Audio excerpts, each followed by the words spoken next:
Euphigenia Doubtfire, dear. I specialize in the education and entertainment of entertainment of entertainment of entertainment of entertainment of entertainment of entertainment of entertainment of entertainment of entertainment of entertainment of entertainment. Candy and the sun. Could you make me a woman? Showtime. I know you're used to Lucy, but I run daggers for you, daggers for you. I know you're used to Lucy, but I run go pump pump pump some neurons. I know you're used to Lucy, such a sham, it tastes good, such a sham. I know you're used to Lucy, but I run. Surprise! Hip hop, bebop, dance till you drop. Hip hop, bebop doesn't mean that they don't love. Hip hop, bebop, bop bop bop, dance till you drop. Hip hop, bebop. Just a little bit of nicotine. The sun, just a little bit of nicotine. Cream in your sugar now. A little bit of nicotine doesn't mean that they don't love you.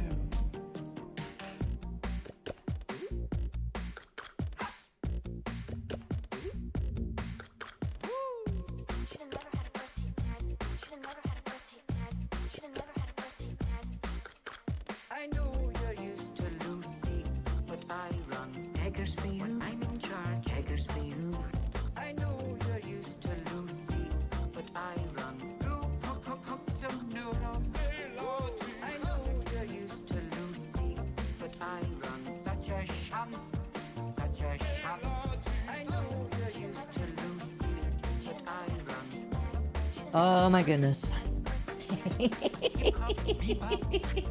Dance till you drop. Hip hop doesn't mean that they don't love hip hop. Dance till Sorry, I bought pizza today. It was pizza day for me. Let me finish chewing because I don't want to subject you guys to the disgusting ASMR of me. Even if some of you people would find that hot, I'm not gonna do that. That's not my thing.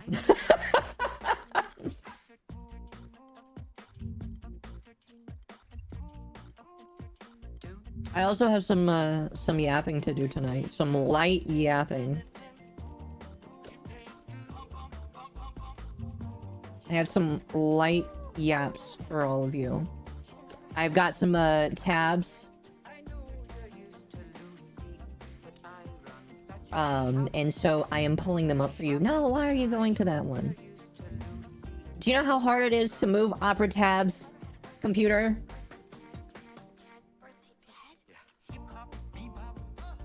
Do I have to click on that one first? There we go.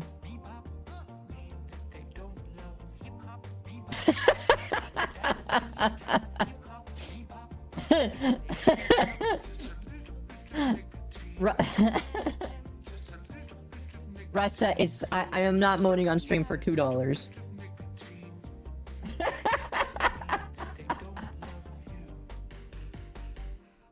Oh my gosh, you're funny.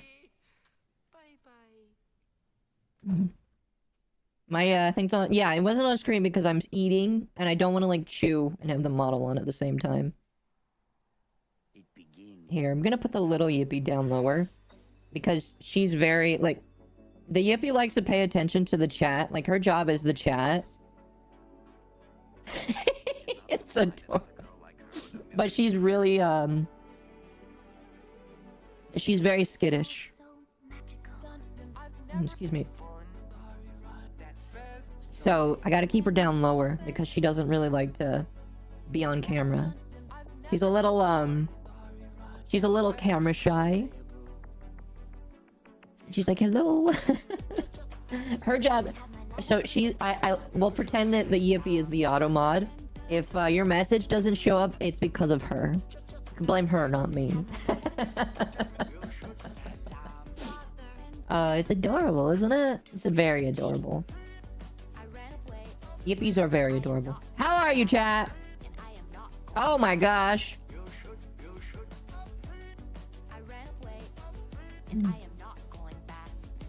I followed for Warframe. I stayed for the Hopium. Well, thank you. Warframe is gonna happen tonight.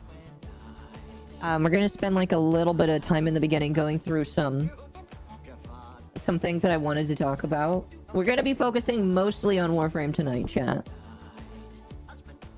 But my plan, Mizu is gonna come in a little bit later, and we might talk about some more funny stuff in there.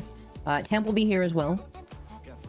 I may grab his opinion for a few things. And you guys like the sassy dog. It's like literally his name now.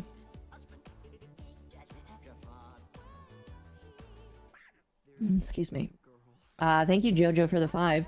You heard it? The Yippee is eating our messages? Yes. By the way, Jojo, your letter was shipped today as well. Oh, I should, like, bring that up. Oh my god. Wait, am I getting raided right now? Holy crap. Jazz, thank you for the raid. Welcome, everybody. Oh, excuse me. I don't normally stream this early, by the way, chat. I'm only streaming this early because I got the day off of work. And, it allowed me to stream this early. It also allowed me to do things like actually go to the frickin' post office. Do you want to know why I had to go to the post office, chat? Okay, here's the problem. I want to say that this art is good for YouTube, but I don't trust YouTube, so we're just gonna zoom in on it. I personally believe that this sticker is fine, because she's not naked. She's just wearing a skin-tight suit. As you do, as a Harlequin. But, you know, I might as well just zoom in. Chat, I have a new sticker! I have a new sticker that you can buy, and you can get your hands on. Let me get the sticker out for you so that you can see it. Can I open up the listing from there? I can. Alright, chat. Alright, chat. Here we go. Brand new sticker. It's up on the website, Etsy, right now. And if you would like to buy it, you can. I have 50, well, I have less than 50 now, because we've sold, I think, 10 or more. But, you can buy them. They're $10 each. They will be sent to you. If you want me to draw something on it, I guess I can. Some people ask me to draw little hearts on it. Once I sell out of them, I will not be buying them again. So, if you would like your very own Occo Clussy sticker,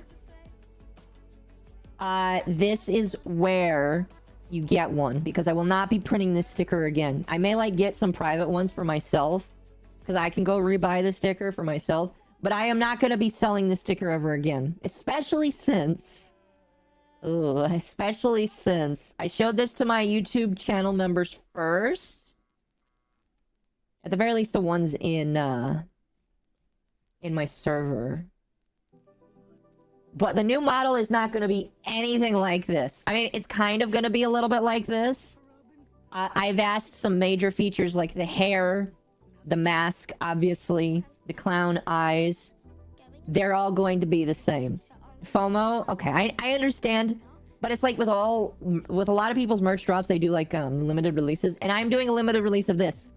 Because the new model, which I will not be showing off, because it's going to be a secret up until the release. But I will show you a small snippet. I will show you a very small snippet. Okay? Just a very, very, very small snippet. And... oh, hold on a moment. And, you guys can think whatever you want. Alright? Alright? This is just a close-up. This is a close-up. And I'm very, very, very excited for it. I have sent the full... Now, this, by the way, isn't even the full, this isn't the full, drawn... Like, Ari has... This is basically the hard sketch of it. Okay? This is the hard sketch of it. Okay? When it comes out... Oh, I'm so excited. I'm so excited. A spade? Yeah, there's a spade on there. Don't you know I'm gonna be the, it is, I believe, the Jack of Trades? Or not, no, the Jack of Spades, excuse me. Or the Joker of Spades. I actually looked this up. I was curious. Let me see if I can find it.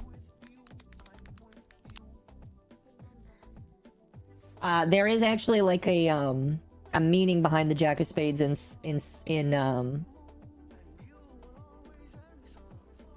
fucking, what's it called? Tarot cards, not the spade.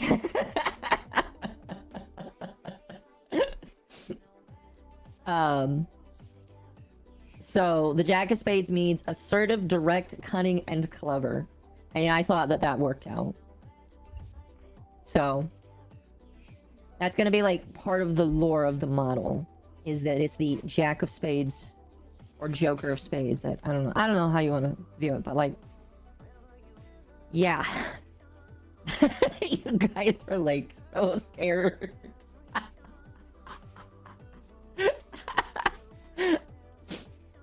Got strong stonks now? Yes. Yes, pretty much. But yes, this is coming. The wild card. Oh yes. Oh yes. Very wild. Very crazy. Very free. But I'm very excited for it. The people that have seen it, they are very excited. I have shown only the people that I trust, and there's some people where I will show it to more later. We'll see though. We'll see though. But I'm really excited. Clown World isn't ready. Oh, you know it isn't. You know it isn't. I was thinking about this, and I did decide that the new model will be used primarily for streams, maybe a little bit for videos, but like my main videos, you know, the ones where I get up on stage and I actually like talk about things, they're still going to be in this model because this is the excuse me, this is the model that I would like to make videos in. But if I want to do streams and scream at people, this is I'll be doing that one. I still have the window open from when I was watching you a couple days ago. I guess the rage just kept going, and now I have no idea who it is. That's funny. I absolutely love that. That's great. That's great. Oh, goodness. What's up? Nothing much. How about you? Anyway, new stickers out. If you want one, go get it. Once it's gone forever. I'm sorry. Oh, somebody already bought. Thank you for whoever just bought one. If you bought one earlier today, it's already been shipped. Stickers that are bought between now and Sunday will be fulfilled on Sunday and put in the mail on Sunday. So, I hate clowns, but I love Occo. Oh, don't worry. Like, I'm not, like, completely transitioning over to a clown aesthetic. Like, the streams will have, when I do the clown stuff, will be more clown-focused. But, like, it's not going to be the main thing. It's just it's just part of the thing. I bought 2 of them. Yes, you did. Again, if you bought one earlier, it is in the mail already. And you'll get it, like, within a week or 2. If you're international, it'll probably be a month. But, anyway. Let's switch gears a little bit here, because I want to talk about a couple things today. I mentioned ASMR, chat. I mentioned some ASMR. And, there is a reason. There is a reason. Here, we're gonna switch over real quickly. Actually, wait, really quickly. Really quickly. I don't know if I got the supers here. Let me grab them real quick. I already read Rusta's. Wolf for 2, how are you today? I am good. How are you, Wolf? And Jojo for 5, I already read that one. But Yippee is eating your messages. Yes, the Yippee is softly looking at your messages. I couldn't handle Occo ASMR. Neither could I, which is why it won't happen. Excuse me. Okay, chat. So, I mentioned ASMR earlier, and the reason why I mentioned it is because, Amaranth has been banned from YouTube on her ASMR channel. Oh no! That really does suck in my personal opinion, because as far as I know, she's not actually been, well, like, I don't know. I don't actually like pay attention to her I don't really pay attention to Amaranth. I find her kind of like weird. But I don't watch her content, but it was banned for sexual content. Now this is one that's kind of weird, especially when we were talking about Taiga's ban a couple of days ago. Like, I have no idea. I'm gonna be careful not to scroll here. I have no idea what's below this. I have no idea that what she put on that channel. If you've listened to any of her content, or if it's archived anywhere, please tell me how bad it was. So that we can make a determination. But like, it was banned. She's wholesome though.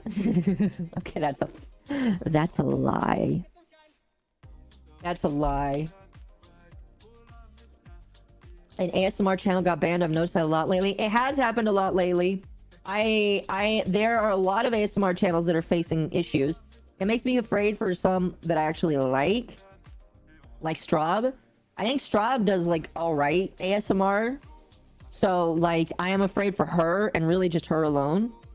But like, it was very suspicious. I mean, if it was overtly sexual in nature, then maybe then I would probably agree with you. But I would have to listen to at least a sample of what could have been considered. Because I don't know, I just don't know.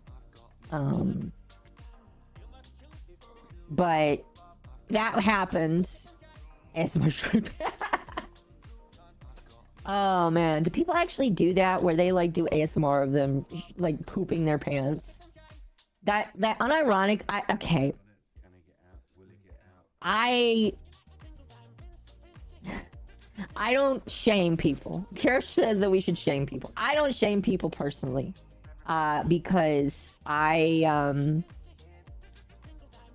don't want people to shame me and what I like, so I just try not to shame people unless it's illegal. However,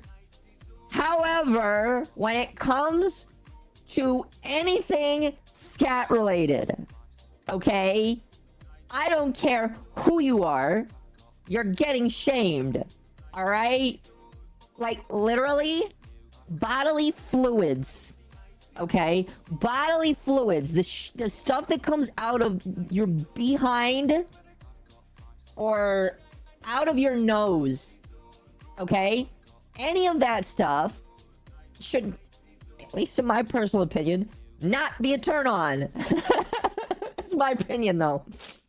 Like, if you like it, don't tell me. Don't tell me. Is piss okay? I would say no. Probably. Because, like, again, there is a health risk associated with drinking that. With drinking pee. Does milk count? No, milk doesn't count. Milk is something that you are allowed to consume. I just got here and you're talking about scat. But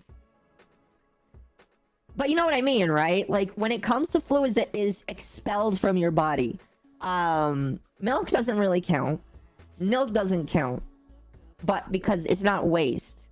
But scat, piss, again, the shit that comes out of your nose, I would say earwax as well, but nobody cares about that. Like, that's all stuff that you don't want to consume. There's a reason why it comes out of you. It's not supposed to go back in you. Bear Grylls ASMR. Bear Grylls is interesting. I mean, like, here's the thing. When you are in a life or death situation, I would say that, like, if you really want to take your chances with that, whatever. But, like, again, I don't kink shame, especially because of the weird shit I like, and some people know what I like. But like, when it comes to that, it's just like, I don't know if I can be nice about it. I'm just gonna say, don't tell me.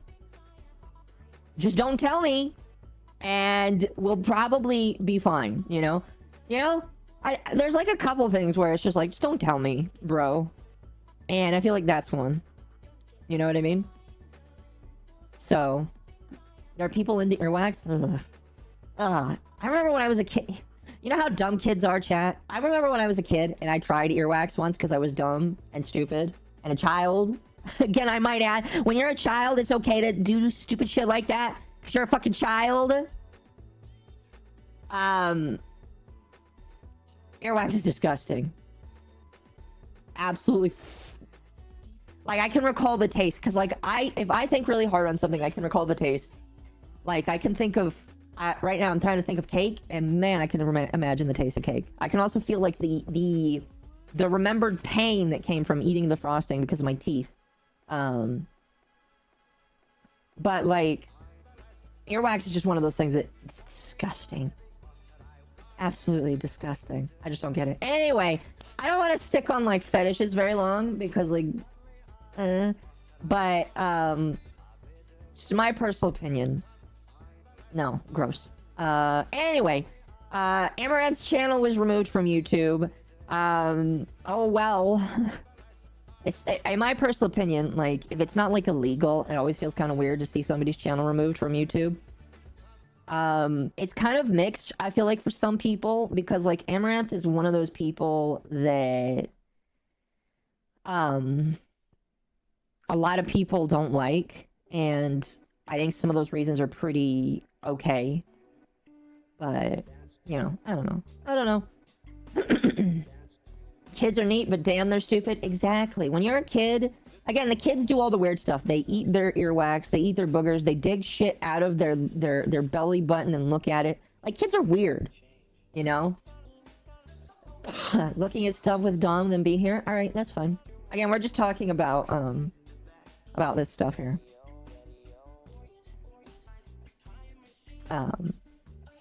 Anyway, let's transition from one gross thing to another. Chat, you wanna know something funny? Some journalists are finally realizing that they're fucked. Somebody sent this. Again, I have a stream suggestions chat where you can suggest things for me to look at. Who sent this? I wanna give you a shout out here. Who are you?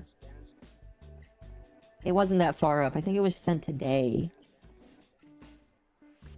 Victus. Victus sent this. So we're gonna watch this. This is very funny to me. The fact that journalists are now realizing how screwed they are because of how much they have done it to themselves.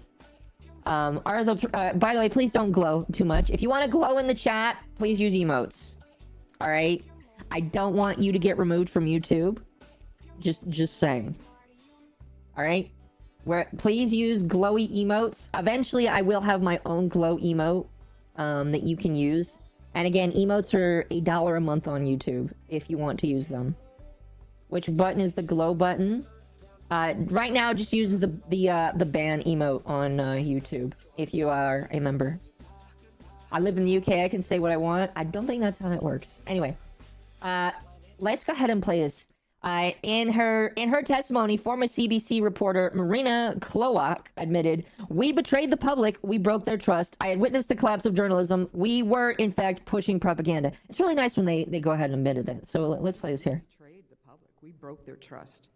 I noticed, by the way, that she's using a background. Reputation of excellence for years, and now we were quickly shutting down one side of the debate. And how were we doing that?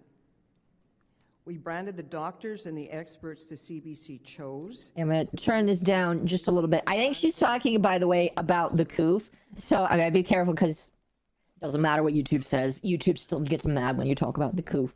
But she's basically like admitting, yeah, we screwed up so bad. We screwed up so bad that nobody is gonna listen to us anymore. And she's quiet. Sorry. Again, the reason why I'm turning it down is I don't want her to mention the coof, which sucks. Thank God we've got the things on now. Journalist, I had solid contacts in the community. I had people calling me. But like, it's just really funny. And I was absorbing. Sorry, I'll be quiet so she can talk a little bit. And they were sharing them with me, and these stories weren't being told.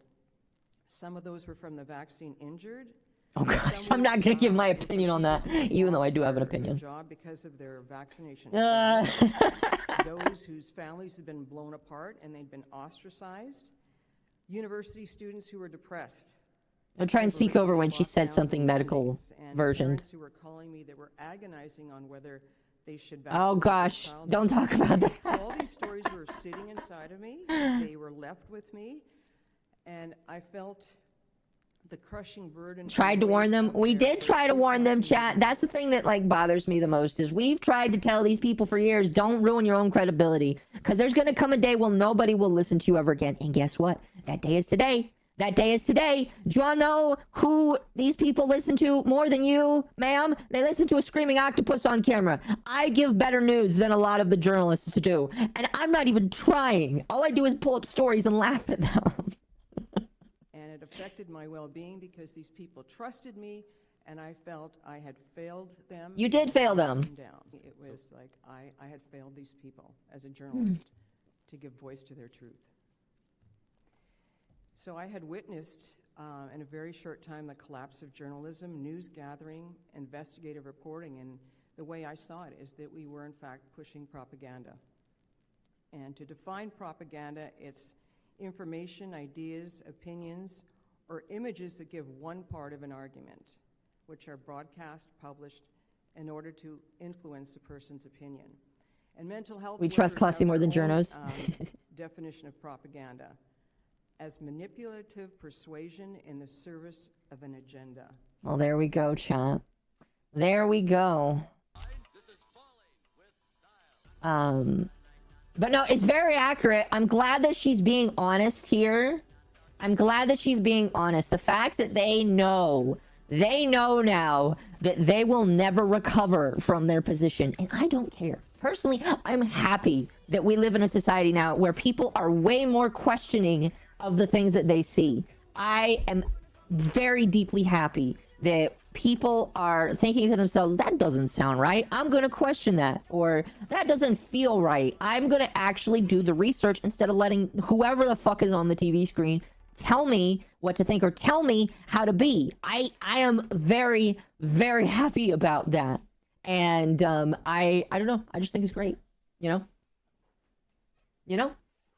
They made enough money to live comfortable? I doubt it. I think all of these people aren't smart with their money. I mean, a lot of people aren't smart with their money, personally, but especially with journalists. I just think that like we are now in the time, the bubble of venture capital is over. The bubble of venture capital is over, and people need to actually make real money now. And so because of that, these people are realizing that they suck. These people realize they suck and that they're going to be gone forever and ever.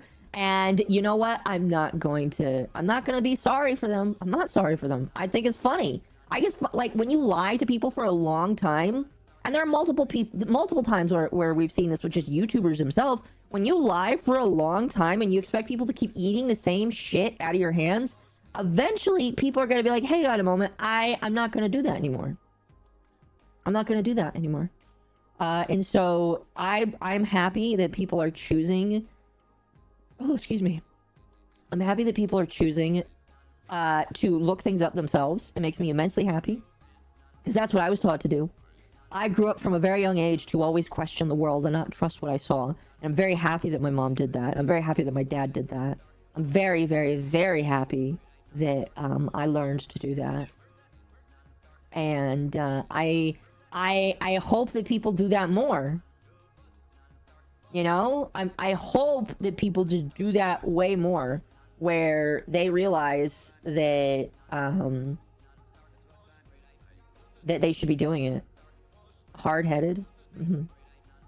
What's crazy, they're gonna milk it till it works. Well, it's not working anymore. It's gonna die. I had to learn the lesson on my own. Listen, if you had to learn it on your own, it's fine. I don't mind that people have to learn it later. I just am happy when people learn it, if that makes sense. Hi, hello, the little cherry milk cat. Thank you for the follow. I appreciate it. Thank you, thank you. People trust their parents. I trust my parents. My mom homeschooled me. It's because she didn't trust the school system. And that was back before the school system actually sucked. you know. So I think my mom had the right idea. And I'm very grateful for that. I'm very grateful that she decided that investing into her children like that was a good idea. Top chat is default is the worst. Live chat supremacy. I agree.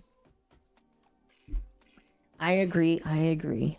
W mom, yes, W mom and W dad, or adopted dad. I still call him. I'm trying not to just call him adopted dad because, like, in all seriousness, my adopted father has been my dad almost twice as long as my biological father. I stopped actively being in my biological father's life. Oh man, let's see. It's been way too long. Again, like I said, it's almost been twice as long at this point. When I'm in my mid-30s, it'll be more than twice as long. And so I'm very appreciative of him. But I'm just trying not to call him adopted dad, because he's not my adopted dad anymore. He's my actual dad. The other guy just donated the sperm to create the cells that became me.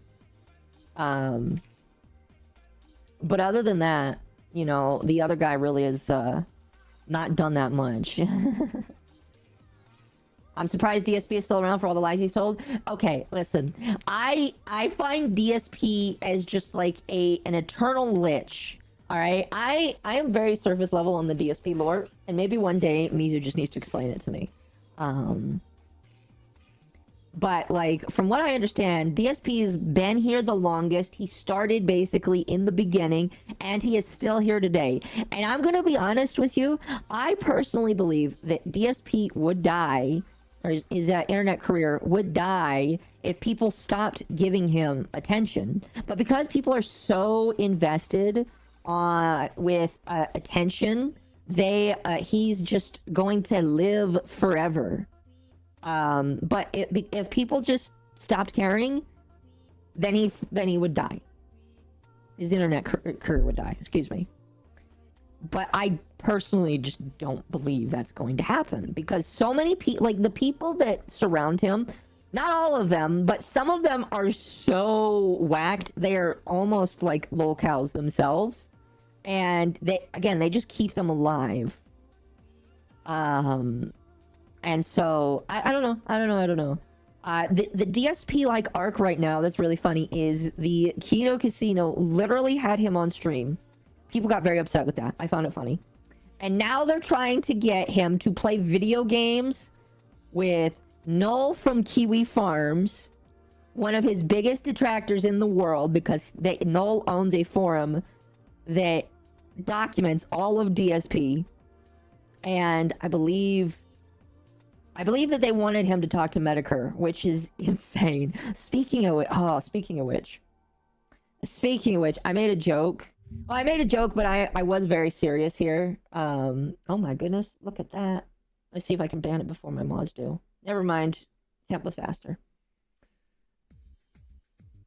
Speaking of Medicare, let me find the tweet, because I was trying to make a funny joke, but I am 110% serious here. Like, if Medicare actually, like, takes me seriously, I will do it. I will do it. Alright, this is a message for Mr. Medicare, for the internet aristocrat. If he is interested in sponsoring me, and by the way, I mentioned here, I'll just pull up the tweet. I added him. And I said, hey, Moshi Mon, which is the good friend of Mr. Medicare, can I be sponsored by you? Open mouth emoji. I love your hats and love to wear them on my model. Speaking of which, I need to put one on myself right now. Give me one moment, chat. Let me just do that. Hat. Oh, I know how to spell. I know how to spell, chat. Don't worry. I know how to spell for sure. There we go. Just gonna put that on here. There we go. So I would say, I don't want money, I just want more hats. And literally, if he only decided to like pay me a hat after every certain amount of sales, I would take it. And the reason why that I mention is the thought of telling people the mighty internet aristocrat sponsored me with hats would be amazing. Like, literally, I do not care if I get paid a single penny from Mr. Medicare. Just the thought of saying, chat, go buy hats, Mr. Medicare. I am sponsored by Mr. Medicare. Go buy hats. Is enough for me. So if he wants to let me help sell his hats, I will play all of his commercials. I even played his commercials as a joke. But, like, I'll do it. I'll do it. Buy a hat for your hat? Yes. Yes, yes, yes. So, I don't know. I'm pretty sure he's seen... I mean, he sees everything like, on Twitter. Because, like, you know, when you're bedbound, unfortunately, you don't really have much to do except for be on the internet. So, he probably has seen this. Probably. And, I don't know. Hopefully, I get the opportunity. Because... I would love to do that. I would love to shill his hats. Hello, Tom, by the way. Hi, I was letting you finish your No, I appreciate that. I appreciate that. But anyway, like, DSP is on this chug where he is interacting with some people that previously I never thought he would ever interact with at all in his entire life. And the fact that he's doing it is, like, interesting. It's very interesting. Oh, where aren't you on the screen here? Temp, where's my temp, Fugi? I might just have to... MizuhanaOshibe. Oh, I see what the issue there might be.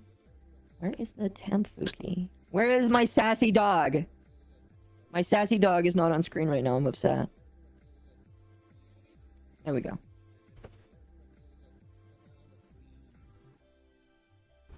Sassy dog gets to sit over the course. The course. The DSP Kino Casino have been very interesting, entertaining. Yeah, I'm gonna be honest with you, chat. Like, when it comes down to DSP and the Kino Casino, I think it's just funny. I think that partially they want to, like, dab on all of the detractors because it's funny. Put him in the window. Okay, I can do that. There we go. And as long as it's funny, I just don't care, you know? I just don't care.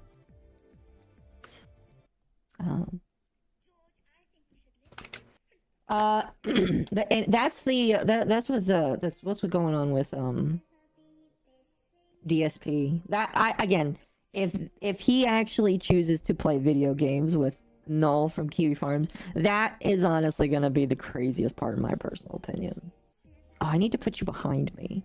Here, where's VTube Studio? Just put you right there. Perfect. That looks like you're actually in the window. They 100% are treating him like a Down syndrome kid at the table. That's mean, but probably true. Put temp on the booba. Nah, we're gonna keep him there. They'll break his heart. You think so? I think they're just gonna milk him until there's nothing left, and then they'll probably just, like, stop paying attention to him. I know that he's made money from it, so that's why some people are mad. They don't think he should be making money. And yet some of these detractors still sent him super chats to dab on him. It's crazy. The booba shelf. Anyway. I really only have one more thing I wanted to talk about before we get to the Warframe. And that is the Acolyte again. Oh my gosh. Okay, so the Acolyte is the show that will never die, in my personal opinion. Do I think it'll get a second season? No, absolutely not. One, I hope it doesn't get a second season, and two, I don't believe it will get a second season, and that is just because it's a shit show that nobody liked. The numbers showing how well the show did, even though I don't think they're accurate, show that it is very bad. In fact, I believe that the show was worse than the reported numbers have been, and they tried to inflate the numbers to try and say that a second season was warranted. But I don't think so. I just think it's bad. So I don't think a second season actually is going to exist. But some people really want there to be a second season. So Packer Girl, who I just have recently followed, they actually do a lot of good pop culture stuff, and I do appreciate their stuff. I follow them specifically so I can get caught up with pop culture stuff. while I'm at work because they tweet a lot of good stuff. But some people have decided to do a new hashtag called Renew the Acolyte letter writing campaign. So this I don't know who wrote this. I don't really care, but I figured it would be funny to read because oh shit, I forgot to hit record. I'm trying to record these segments now. I'm trying to get back into the recording field so I can just get these segments like and put them into videos, because I believe that putting these into videos is going to be good for me again. So that's why I'm doing it. But anyway, this letter writing campaign was started by a random fan, I assume. And they want the Acolyte back. Hashtag Renew the Acolyte has been put out there. Do I believe this will actually go anywhere? Absolutely not. I don't believe so at all. But it is kind of funny that people are legitimately thinking that this will go anywhere, if that makes sense. So here, what I'm gonna do, I am going to, where is it? Where's the model? Here, I should just move it a little bit this way. There we go. Because, like, when I do the video, I'm probably going to crop out the chat just because the chat is... Well, I love you, chat. I don't know if YouTube will be happy with the chat, so we're going to crop it out when it comes to the video. And where is the temp Fugi? I'm just going to move the sassy dog right here. Okay. So, let's go ahead and read this here. Throughout the history of fandom, fans have always come together to make their voices heard in creative ways, from fan fiction to fanzines? I'm assuming that's a magazine that's made by fans, and even letter writing campaigns. Following the season 1 finale of The Acolyte, fans of the series rallied behind Renew the Acolyte hashtag, and we're taking a page out of the Star Trek fandom's book and replicating what B. Joe Trimble did when she organized an incredible letter writing campaign to save Star Trek. In addition to writing physical letters to individuals at the Walt Disney Company... By the way, they're planning to write physical letters to send to Walt Disney.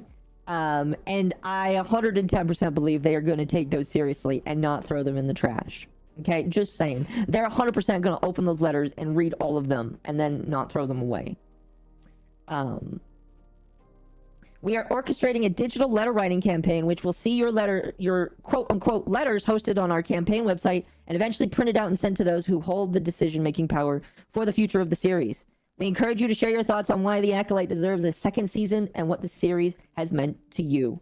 By submitting your letter to this digital letter writing campaign, you acknowledge that your letter may be shared publicly online, sent via the mail as a part of the campaign, and/or edited for grammatical accuracy. Your email will not be shared and is only collected for future communication throughout the campaign. So again, these people think that by writing a bunch of letters to Disney on a series that was absolutely dog shit, that they're going to get a second season.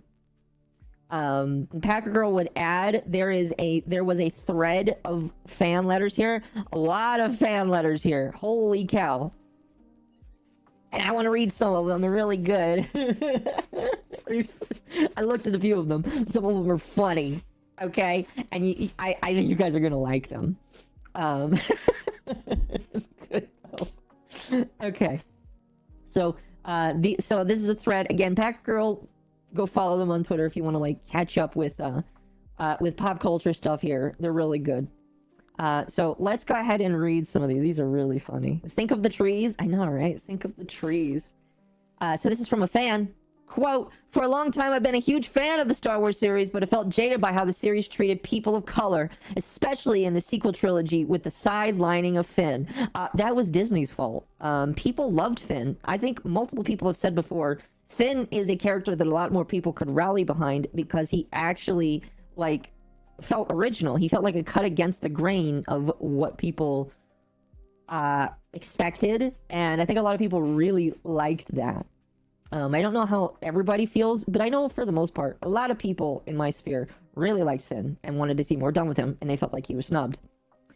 With The Acolyte, I couldn't believe that we finally got a series starring a black woman who has a rich backstory where the narrative is centered on her. This is everything I ever wanted, and I love how Leslie Headland is able to craft the series with such an intricate storyline, despite only being given 8 short episodes. Real fans love the show. Real fans want to see a continuation of the story, and real fans that Star Wars is able to celebrate, and real fans love that Star Wars is able to celebrate people of color and the LGBTQ community who make up the cast and crew of this show. A beloved fan. Now, Temp, you are a pretty big Star Wars fan. You've had it for a good chunk of your life, I would say. Do you think that real fans liked the Acolyte? No. No, you don't think so? No. No. I want to know how. By the way, this person is an American, and you can tell because they use the OUR in color. And I'm pretty sure no American uses that except for me when I'm autistic. But that's how you can know this person's not American, which doesn't really matter. That's just like a little aside there. But I really love how they like saying real fans love the show. Real fans, really. It's just like when the SCP Foundation was taken over by people that actually wanted to like subvert it into something completely different. There's actually a good Medicare stream on that you can listen to. But like, these are not real fans. These are not real fans. I believe that like this first sentence where they said they've been a huge fan of Star Wars for a long time, I believe that's a lie. That is an outright lie. This person has not been a fan of Star Wars for a long time. This person only liked Star Wars in the last couple of movies, and because of that, they're going to say that if you don't like the new stuff and you don't like the fact that there is a story starred by a black woman, which, by the way, I don't care who is in the front of the show. Like, I genuinely don't care who the showrunner is. But if the story is shit, I'm going to say it's bad. And it, like, destroyed a lot of Star Wars canon that people liked. And that's why everybody hates it. It's just like, it's bad. And you should feel bad, Leslie Headland, that you made a bad TV show. Here, there's a lot of letters here, chat. We're gonna go through it. We're not gonna read all of them. But like, we're gonna read a few of them because this is just I just don't understand. Oh goodness. And by the way, this is all public. I will censor out any personal names when I make this into a video, but like, this is all public, so I don't mind that these letters exist because these are all posted on a public website in front of the public for everybody to see. So if you put your name to this, you are open to criticism. Just saying. Here's another one. The Acolyte was an amazing and life-changing series for me. As a lifelong Star Wars fan, I thought that the show provided a new perspective in how we view Jedi and their place in the galaxy. Through the incredible acting of many Jacques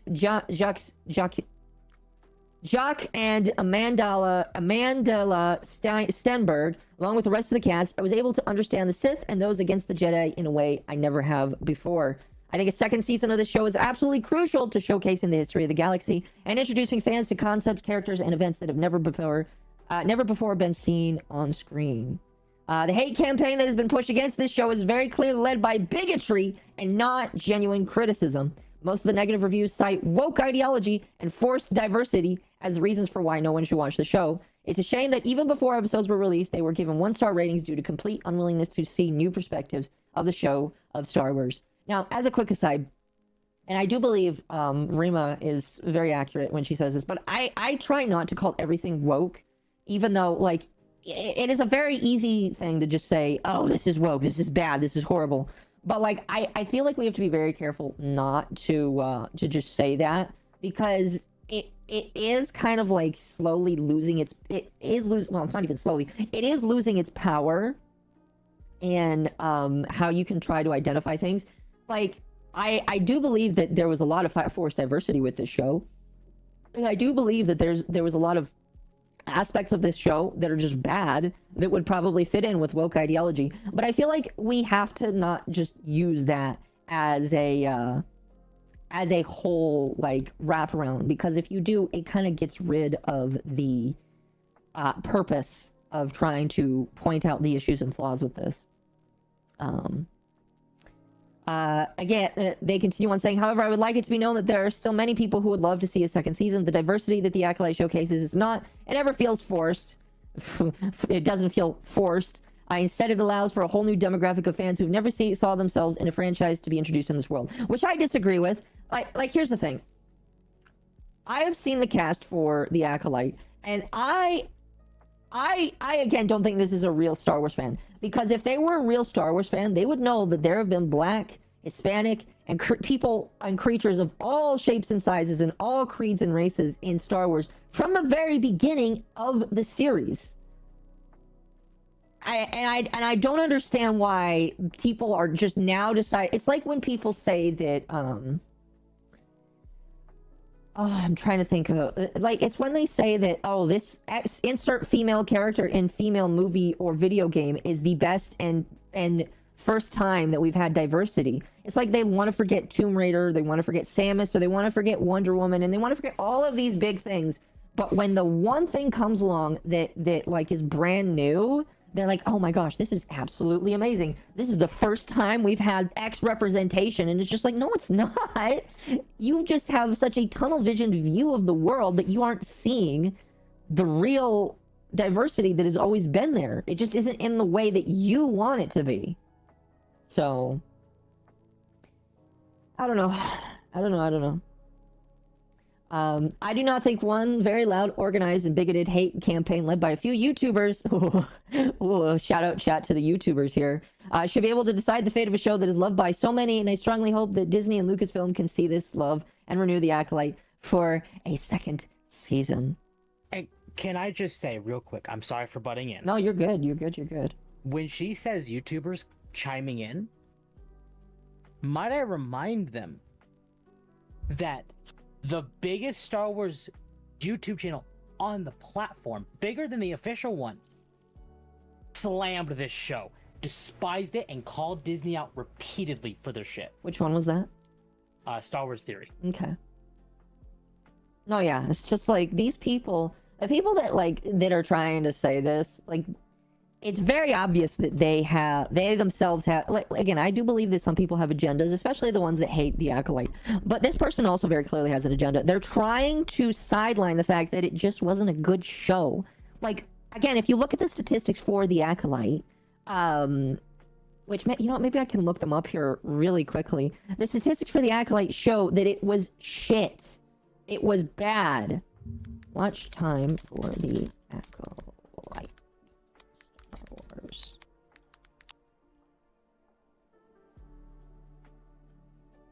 I know that Deadline showed it off, so I'm gonna open this up here. Okay, here we go. This is the Deadline article that talks about the cancellation of the show.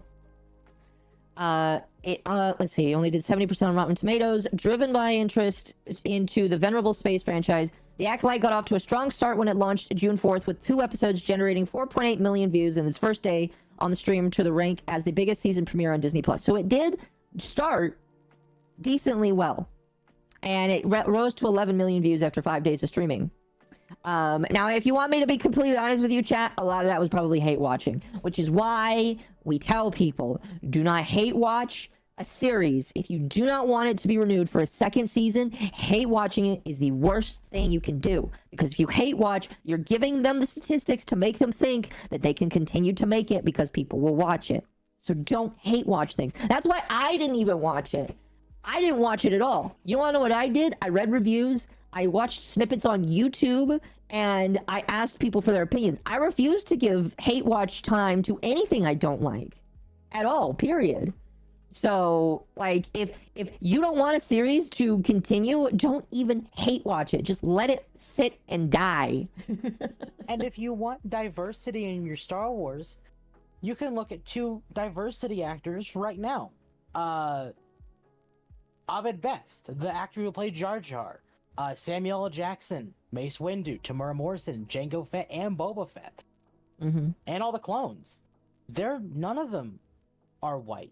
They're all I'm not going to say diversity, but they're not. They fit along the lines of what these people are wanting, but no one ever mentions them, because these people. It's not about diversity to these people. It's about not liking George Lucas. That's all what this is about. I think some of it is diversity. I think with some people they just want to have. I feel like with some people they just want to completely flip on the head the amount of people with certain skin tones and colors in there. It's all DEI bullshit. So I don't know. Here, let me continue here. It says here that the Acolyte cannot sustain momentum, dropping out of the top 10 in week 3 and staying off before returning at number 10 at the release. 355 million minutes, believed to be the lowest for a Star Wars series finale. So basically, chat, it did have a strong start. Oh, it did have a strong start here. I'm just going to switch back to this. It did have a strong start when it came to the series, but it fell off so hard afterwards that I'm going to assume that they looked at it and they're like, ugh, we're just gonna not do that. We're just gonna walk away from that. And they decided to cut it out. And I don't blame them, because when you are running a ship as Disney, which is probably tightening its hatches and all that kind of stuff, you have to start imagining what is dead weight. And it's very accurate to say that the Acolyte is dead weight. It's dead weight. Here, we'll read like one more story from this. Let's read one more story from this, because I want to move on from this. But I look at these people. Again, some of these comments that I see are very delusional. These people want to dilute themselves into thinking that this is actually a good show. I saw some people that were like saying, let's not kid ourselves, the show is mid. And I don't know if I would even agree with that. But like, I'd say that it's way more real to just say, the show was mid. It was not as good as people say it was. But these people here that we're reading, they have diluted themselves to thinking just how bad, just how good this is, when it really isn't. It really isn't at all. Period. Like, destroying the entire canon for Star Wars to fit your own agenda, it does not make it good. It means people will tune out. Here, let's go ahead. We're gonna read this big one here. It's got a couple of people. Again, I will censor out names in the video to make sure that, you know, YouTube doesn't get upset on the video. But right here, doesn't matter. We can just assume that these are fake names, by the way, but I'm not gonna. Let's see here. Star Wars needs more people like Leslie with a clear vision and powerful emotion to tell a story. I don't think she had a clear vision. It didn't look like a show that was very clear at all. It looked like BS. Period. Do you remember the interviews before the Acolyte came out? I do not. What her goal was. What was her goal? Let me find the video for you. I'm not gonna watch it just because I don't want to claim the stream, but just summarize it for me.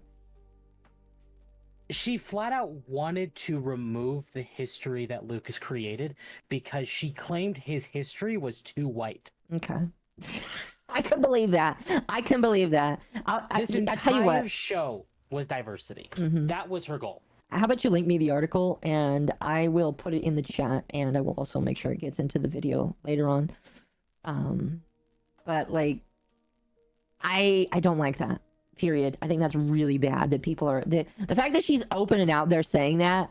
And here's the thing, chat. People are going to be open and out there saying stuff like that because they know they're not going to get in trouble. They know that they can't get hurt for that. They know that the worst that can happen is that they just don't get another season for their show. So, yeah. Here, let's continue on. The Acolyte is a breath of fresh air, exploring some interesting topics in the Star Wars universe. Instead of relying on cameos and nostalgia, it develops the universe with new details that explores the concepts we know and love from the movies. It also has cool kung fu force fighting and a love story, which every show should tell. Kung fu force fighting. Everybody was kung fu force fighting. I feel like somebody could make a. I don't know if anybody in the chat uses Suno, but I feel like you could make a silly Kung Fu fighting ripoff called Kung Fu Force Fighting. That would be really funny. Okay, next one says, not every Star Wars fan is a straight white man. Oh my gosh. That's the argument, chat, that all of these weird people do, is that if you don't like this, you're a straight white man that doesn't like Star Wars. And I'd like to push back against that. I am an octopus. I don't like Star Wars, so I'm also Italian IRL, so I wouldn't consider myself a straight white man. It's a joke, by the way. The Acolyte has everything I love about Star Wars after a long time feeling not seen in this fandom. It deserves more season. Like, okay, unironically, again, I've only seen clips. I did not see anything in the Acolyte from what I have seen that represents even remotely the old Star Wars. The Star Wars that Lucasfilm started with. I don't feel like I saw anything that could have been representative or taken back to that. Not the prequels or not like the old movies at all. I don't know if anybody else disagrees with me on that. No, I have to agree. What I have seen not only destroys the prequels, it spits on it. I agree. The story and incredible characters in the show need to be continued. The show expands the lore of Star Wars beyond the Skywalkers, which is why it is so needed in this franchise after nearly 50 years. Now, I will say, I do agree that we need to move away from the Skywalker saga, because there is way more in the Star Wars universe that can be explored, which is why when the next set of movies came out that Disney was a part of, I think some people were kind of hoping that maybe they would do that. And then they just took Rey. They like sidelined a black... They like Disney literally being racist, sidelining a black man, and putting in Rey, turning her into a Skywalker and a Palpatine at the exact same time. Like, literally just using nostalgia to make the movies interesting, and it made them worse, in my opinion. So I do agree that we could step away from the Skywalker saga to do something else, but, like, not like this. At all. The way that the showrunner Leslie Headland and the actors Amandla Steinberg and Manny talks about the show, these characters in Star Wars overall is refreshing and speaks to me as a fan, along with a large percentage of the fan base. We feel our loyalty to the story and this brand after so long being ignored should be rewarded. I don't think you've been like literally this person right here. I don't think that you are loyal to this series. I think you're loyal to whatever it's turned into.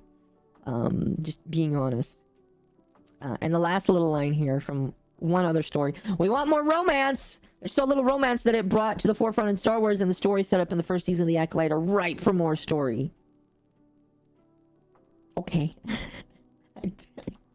Like, yeah, maybe there could be more romance in Star Wars, but, like, not like this. Not like this. I don't know, chat. I'm just, like, I'm done with this shit. I really am. I'm really done with seeing stuff like this, because, it's ruining things that people like and people care about. Like, literally, people are disassociating from all of the things that they love. Like I thought about it the other day, just, like, thinking of how so many people are losing their fandoms. And I think Warhammer is, like, one of the newer ones that's just getting destroyed limb from limb until nothing's left of it. Like, it genuinely makes me upset.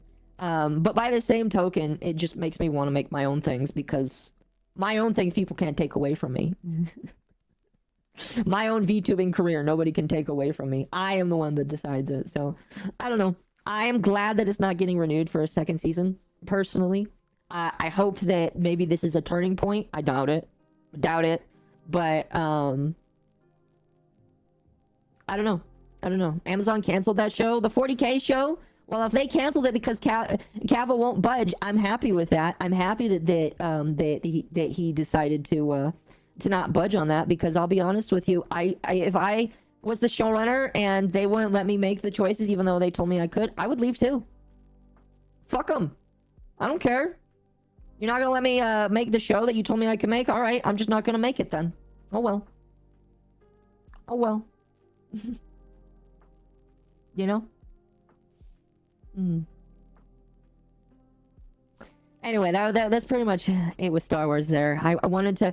Chad, I am trying to, like, get used to hitting the record button again, because I used to record a lot of my segments for yapping in my old Warframe days, and that was before I actually got a decent amount of people watching me.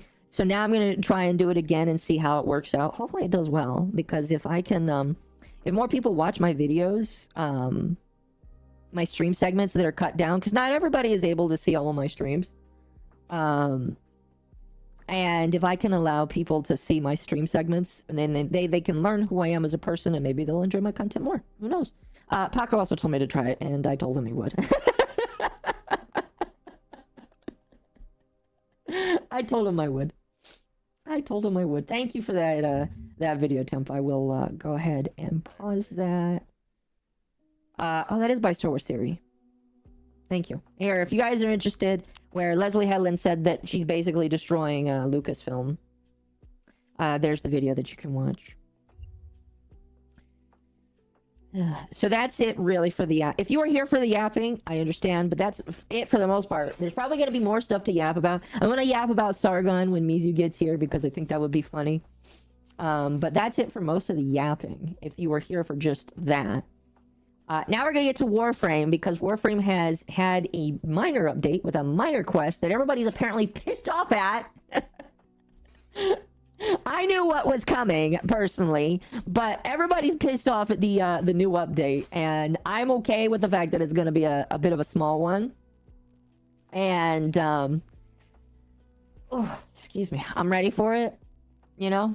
You've played the new quest, right, Temp? Oh, Temp is dead.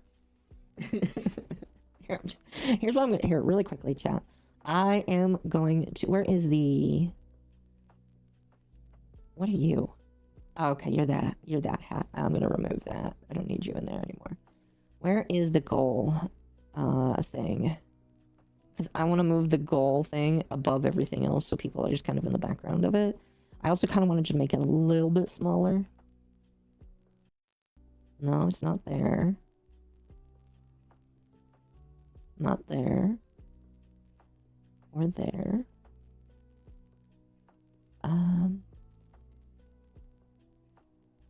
Or there. There it is. There we go. So now, remove that too. If I grab the temp Fugi, he's right behind it. Perfect. We're gonna shrink this a little bit, and we're just going to put temp. Oops. Should grab you and put you like right there. Awesome. I kind of want to do this thing, chat, where I do recording more stuff. Is that my operator? No, this is the Lotus. Okay, really quickly. If you've never played Warframe,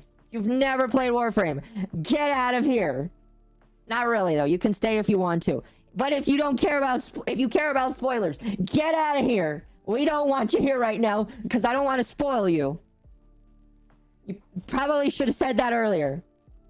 But if you don't want spoilers, go, because I'm going to be spoiling a lot. Okay?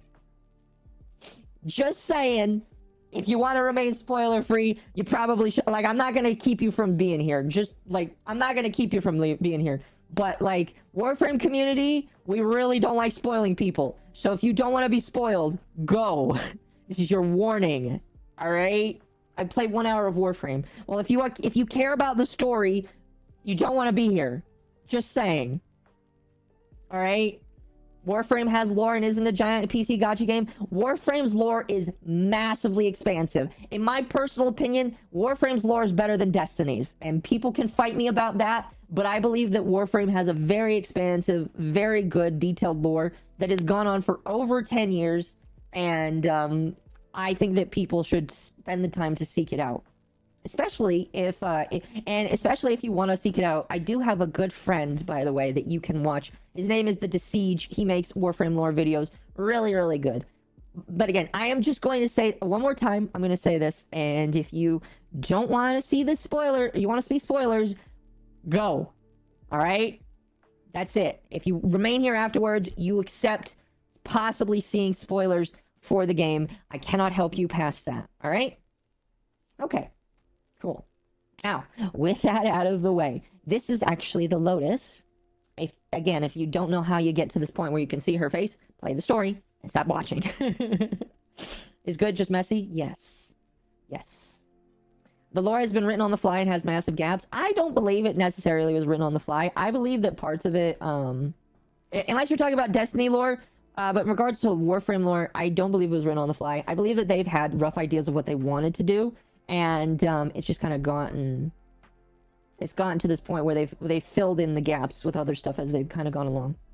But anyway, before we actually start, I am going to color my Lotus Margulis, and the reason why is because when you play the new quest, she shows up in the new quest in whatever you put her in.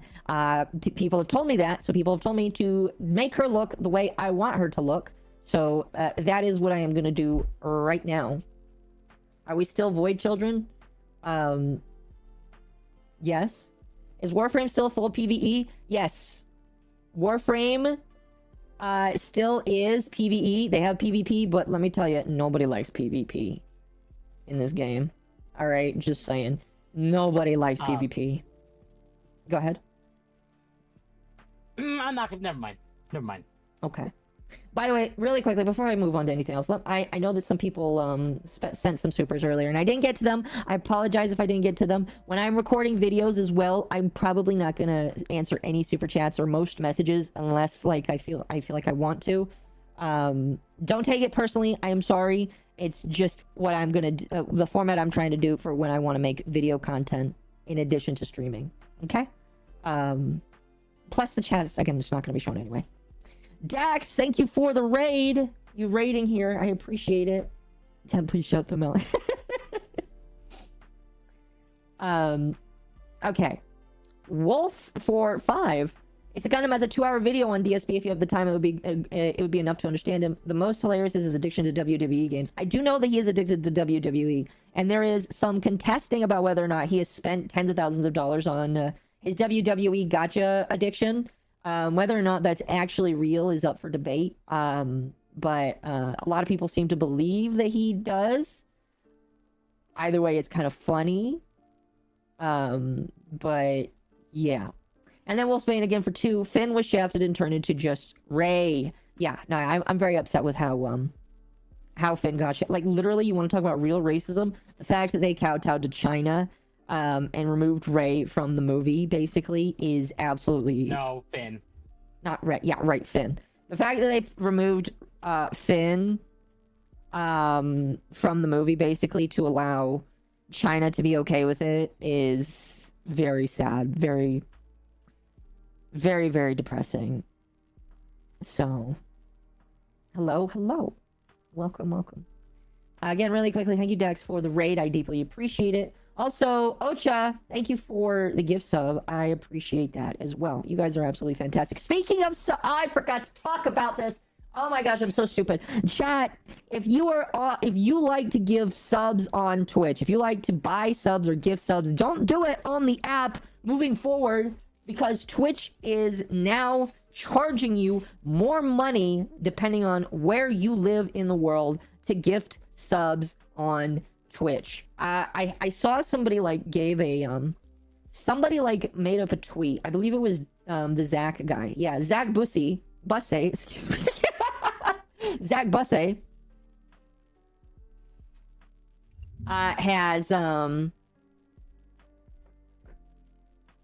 has made a post. He has posted. Sorry, this will be a quick thing, I promise. Zach posted basically what the prices for some of these subs are going to be after the effect goes into place.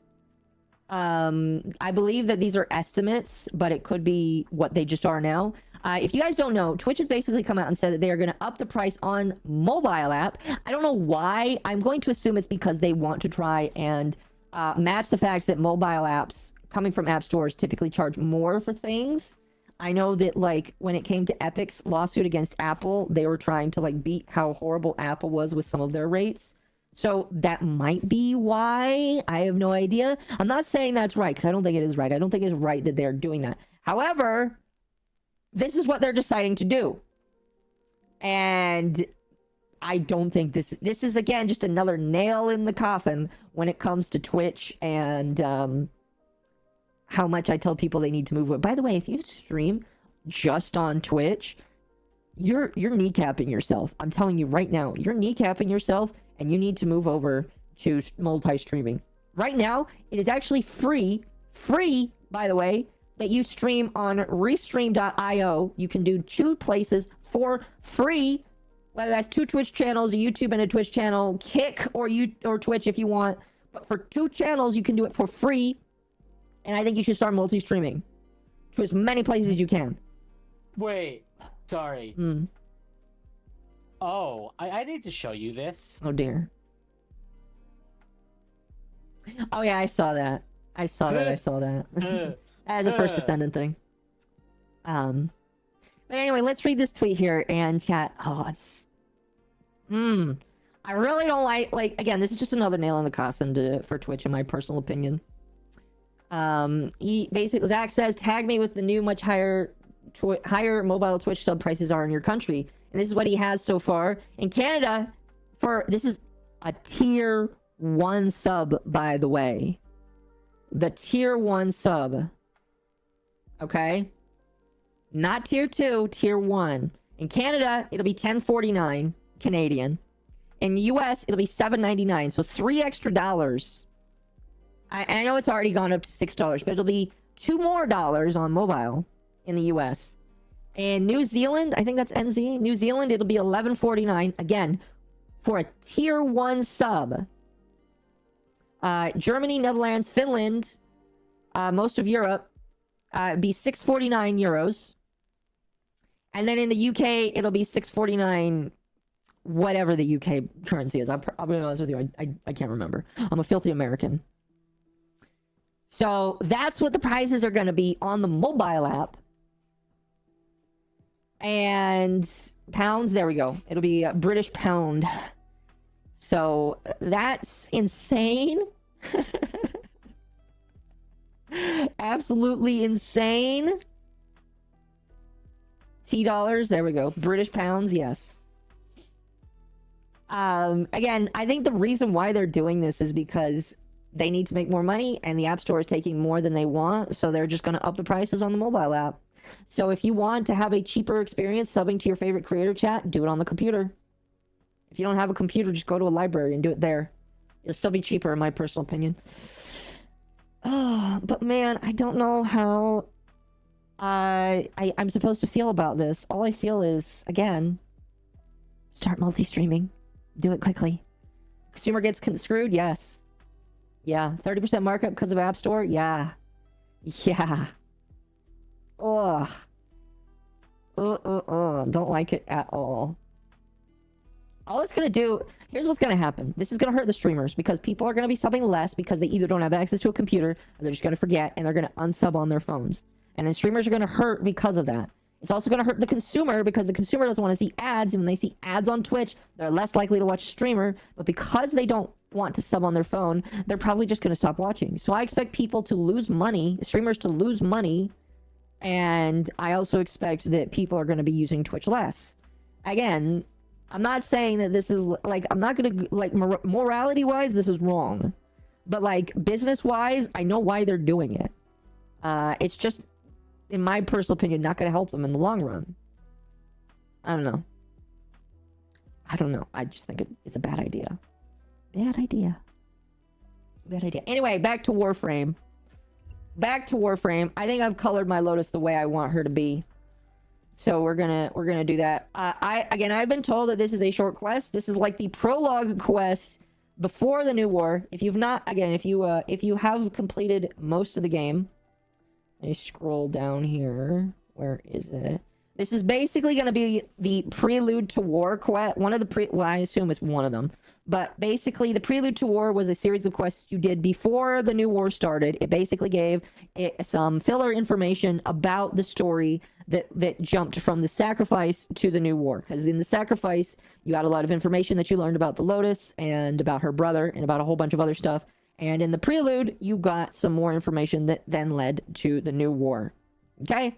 So that is what this new quest is going to be. That is, a lot of people have been very upset because it is such a short quest. I've seen a lot of people be very mad. In my personal opinion, I think people should have expected this because they basically said, where is it?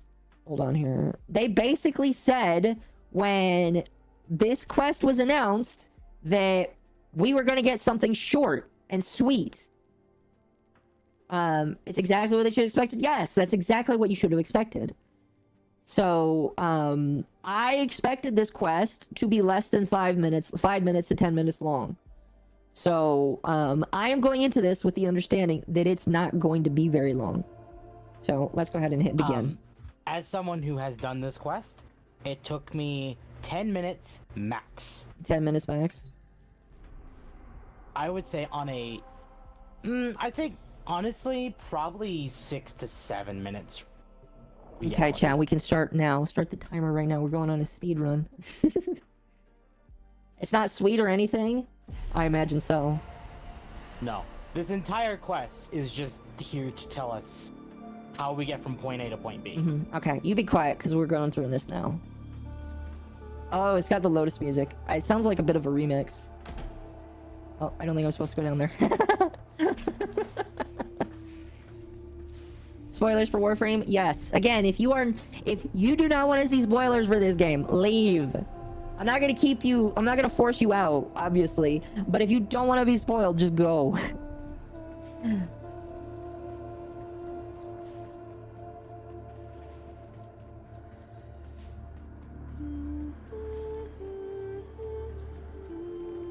Is that supposed to be the Lotus making noise? Oh. It's you. Holy cow, she's got freckles.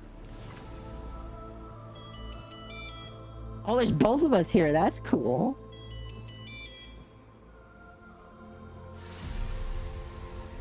Oh, you get to choose who's talking? Oh, that's interesting. Oh, man. I wonder if you can repeat this quest. Are we gonna eat the Lotus? No. Careful, Lotus. Don't listen to it. Oh, do we get to choose both? Oh, we do. It's him. I knew he'd come after you next. Do you mind explaining exactly what you mean by that? That's great. She has the flip phone. My child. The great indifference wants to take. I want to let it. I feel only the call. You, my champion. Please, drown out that noise that beckons. If any other answers the call. No, it has to be you. Our paradox. This is like one of the first times I feel like she's acknowledged the drifter that way.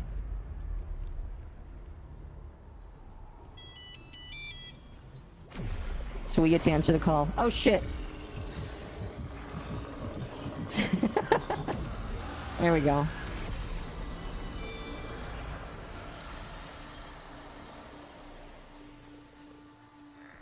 Oh, there's Kalimos.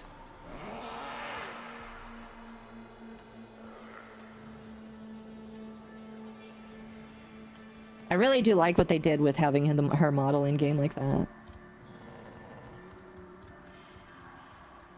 What if a Rickroll starts playing when you answer it? Oh, that would really suck.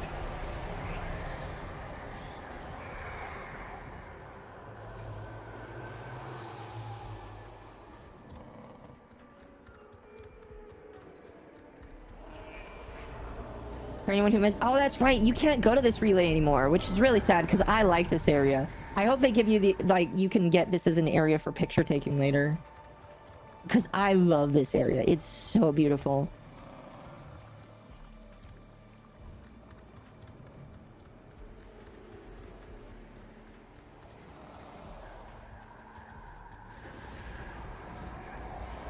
Sarah, slow down. I cannot space jump. Embers, you were using it like a strip club? They were. It was really funny.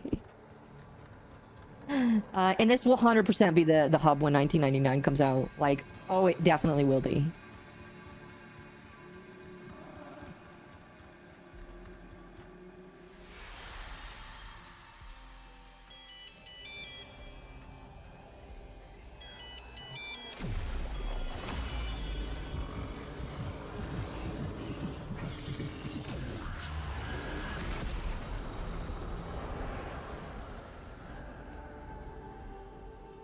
Do you hear it? The calls of angels, devils, life itself. It's grown so loud. It tries to follow in his footsteps through time. You must find him first. Ooh. And that's it. You got mail. The link to the past. Okay, I see what they're doing here. Basically, they're prepping. So now the Literally, it's the in-between point. It's how we get from point A to point B. No, yeah, and again, like I expected it to be short. What did I expect it to be that short? Yeah, I agree. Look up. You can see the man on the wall. Yes, I know. I don't think anyone expected it to be that short. I think people expected it to be short, but not that. Oh, she's still just here. Yeah, no, she's just there now. What is on the phone? Oh, because you can actually zoom in on the phone. A little bit here. Can I like get? You had it for a second. Oh yeah, I did. I want to see what's on the screen. Yeah, you had it. Oh my gosh, it literally just says 1999. Let's see. And it's December 31st, 1999. Wow, that's really cool, chat. That's a cool little detail. Oh, I like that. Oh, that's neat. Oh, that is a bug. That is a bit of a bug. That's not how that works, game. That's not how that works, but okay. Look up, you can see the manual. Yeah, I know. I saw that. Like day one, I saw this. This is kind of cool. Well, no, you can actually see him like on lower, like ceilings, I guess. Lower ceilings. What do you mean? Like right there. Like if you turn, like I'm following your stream, so it's a little delayed. But if you basically turn left, like. I mean, yeah, I can see him in the distance in multiple different areas. Yeah, those are new. No, they're not. No? No, I don't think those are new. I'm pretty sure those have been there forever. Because I never noticed them before. Well, I did. I am a noticer. I'm a noticer, chat.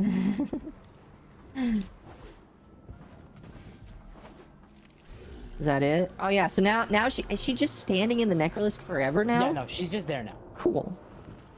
Cool. You do have a message when you get back to your orbiter. It is from Lloyd.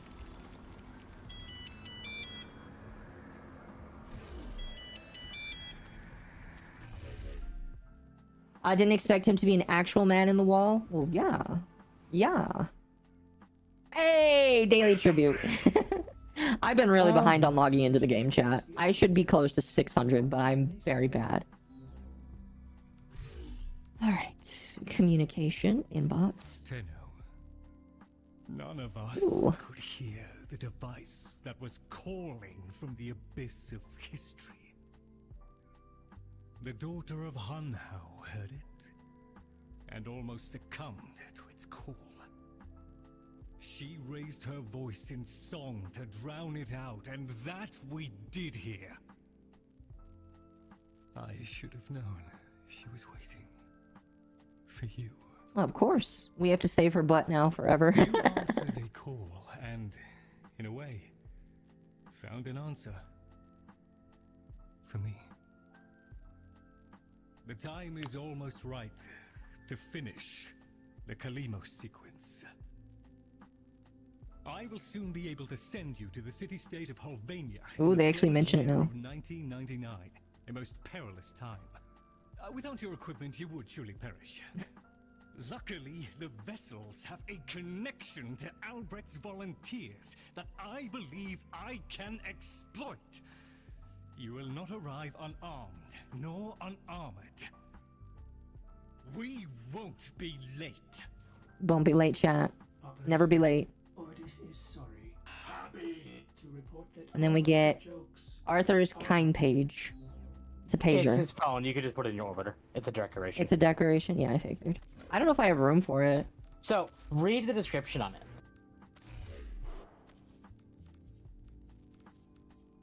I don't know if Yoshi. Stay connected anywhere with the Kind page all-in-one communication revolution from Kind Mantic, boasting a massive 2 megabytes of memory. You'll never run out of storage space. See, as someone who's into tech, I read that and I'm like, oh, it's so tiny. Oh, you sweet innocent soul. Oh, it's so tiny. That's what she said. It is very tiny. Where can I put it? Can I put it near my It's on that Lotus? table. Let's see. Not the push-pull, grid snapping. How do I make it bigger? I forgot how to make things Oh, you bigger. can't. Oh, you can't? Damn. No, that is the size it is.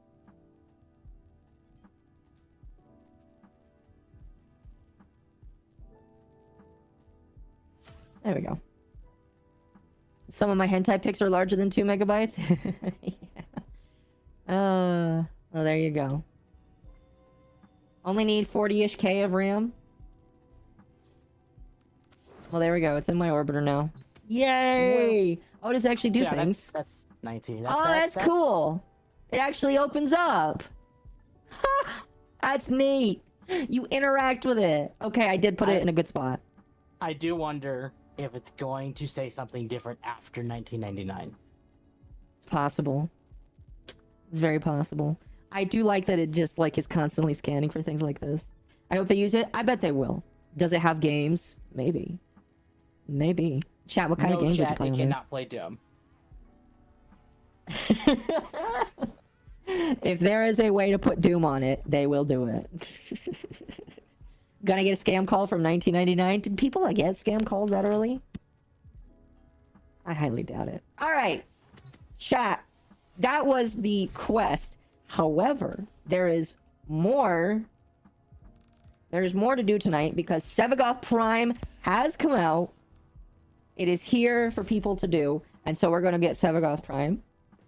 If you would like to join me in order to get Sevagoth Prime, I have a couple, I have a couple of the relics. I have a couple of the relics here. A couple of all of them. Especially... And there is also the weapon, the Epitaph Prime. There is also the Nautilus weapon. Prime. Yes, there is also the weapon and the new dude. But where our focus today is Sevagoth. I have relics for him. Awesome. Awesome, awesome. So if you're interested in getting it tonight, you can. I have been told that he is extremely cheap, though, on the marketplace. So whatever I don't get, I'm just going to purchase already. Yep. Same. I'm going to get him tonight, no matter what. Mm-hmm. I already got them, so I'll leave a slot open for others. I mean, like, I don't care if people... Like, here's the thing. I will invite you if you have relics tonight. I'm not going to be like... Axie first? Huh? Axie first? We'll do with whatever I feel tonight first. But, like, I will invite you if you have relics. If you don't have relics, I would ask that you get relics, and then we can invite you later. Yep. Plus, I'm going to be doing this just for a couple of days now. Like, I've been doing a lot of First Ascendant, and I kind of just want to do a little bit of this. So, I'm just going to spend 50 platinum to rush his build. I probably will, too. I don't know. I'm not. Honestly, I could care less for Sevagoth. Personally, A lot of people don't care. A lot of people huge fan don't. of his game style. But yeah, chat, if you want to join in, let me know. I did, and I will say, I did get the, like, access, because, like, when you farm for the Warframe and the weapons, you don't get the accessories. So I am of the opinion that if you get the Warframe, it's okay to get the accessories. So I did get his Signa, which is kind of a weird one in my personal opinion. I'd have to find a Warframe that fits with it. Doesn't really fit with the Ember one that I'm playing with right now. But I do have his Signa and the accessories that go with the Nautilus. Yes, I still have relics. Awesome. I'd rather have Epitaph. A lot of people are saying that they're excited for Epitaph, so that is one that we're going to get as well. So that'll be fun. Lotus is chilling at the hub area right now after the quest. Yeah, I figured that she would just kind of be there. So yeah, Sevagoth's only golden part is the Axie Relic, which is his chassis. Then you have the systems and the neuroptics as the copper, and then his main blueprint is the silver. So that is exciting. I would ask people that if you run with me, you run the relics that we're doing. We're going to leave the Axie for last. Really quick. Oh, really? I think I missed this earlier, and I'm going to get to it really quickly. Sans Battle 1800, thank you for the follow. King_Rosier, thank you for the follow.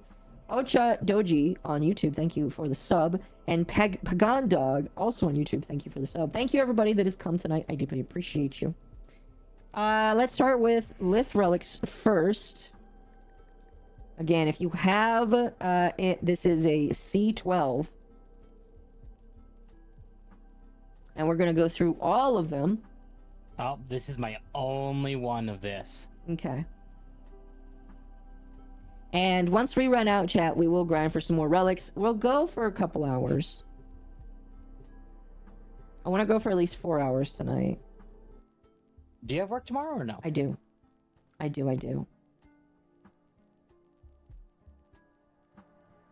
No. When you were doing your Star Wars thing, I had to bite my tongue so hard. Why? Because I could rant so long about Star Wars. You should make videos about it. See, chat, here's the thing. Tam doesn't want to become a streamer or a content creator, but I think he would actually do a good job. The sassy dog femboy would do a good job making videos. Mm-hmm. I hope you realize we're on Steel Path. Are we on Steel Path? Yes. That's fine. We'll switch back afterwards. But Steel Path is fine. Temp wants to yap. Yeah, Temp, you gotta yap. People want to hear you. I know. See, chat, here's the problem. Temp's lazy. Not really, but he's just a little lazy.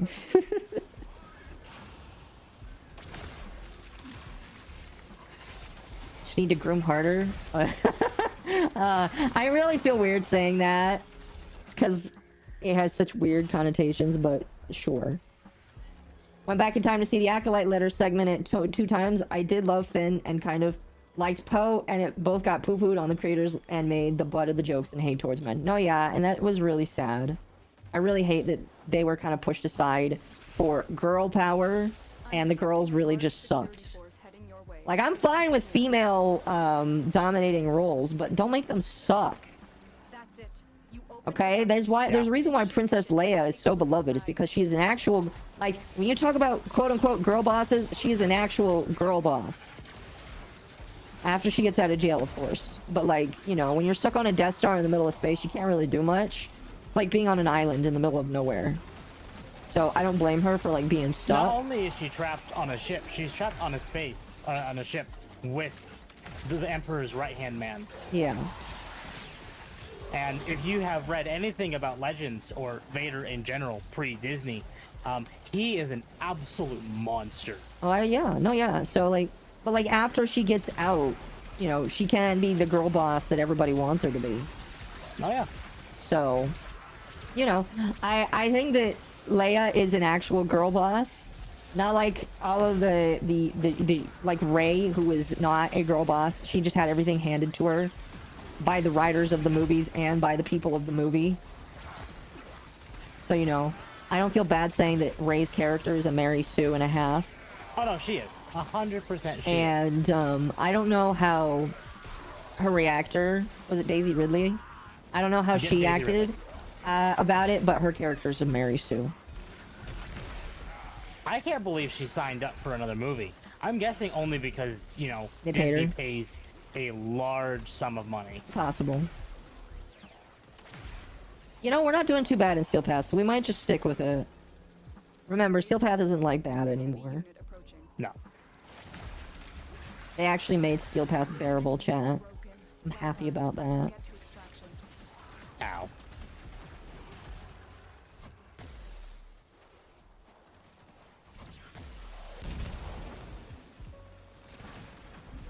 Leia was an amazing commander. Yeah, she was. Absolutely amazing. I'm glad that she existed as a character.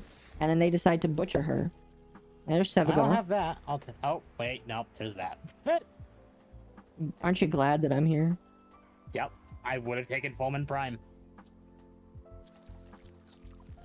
Alright, we can move on to the next one.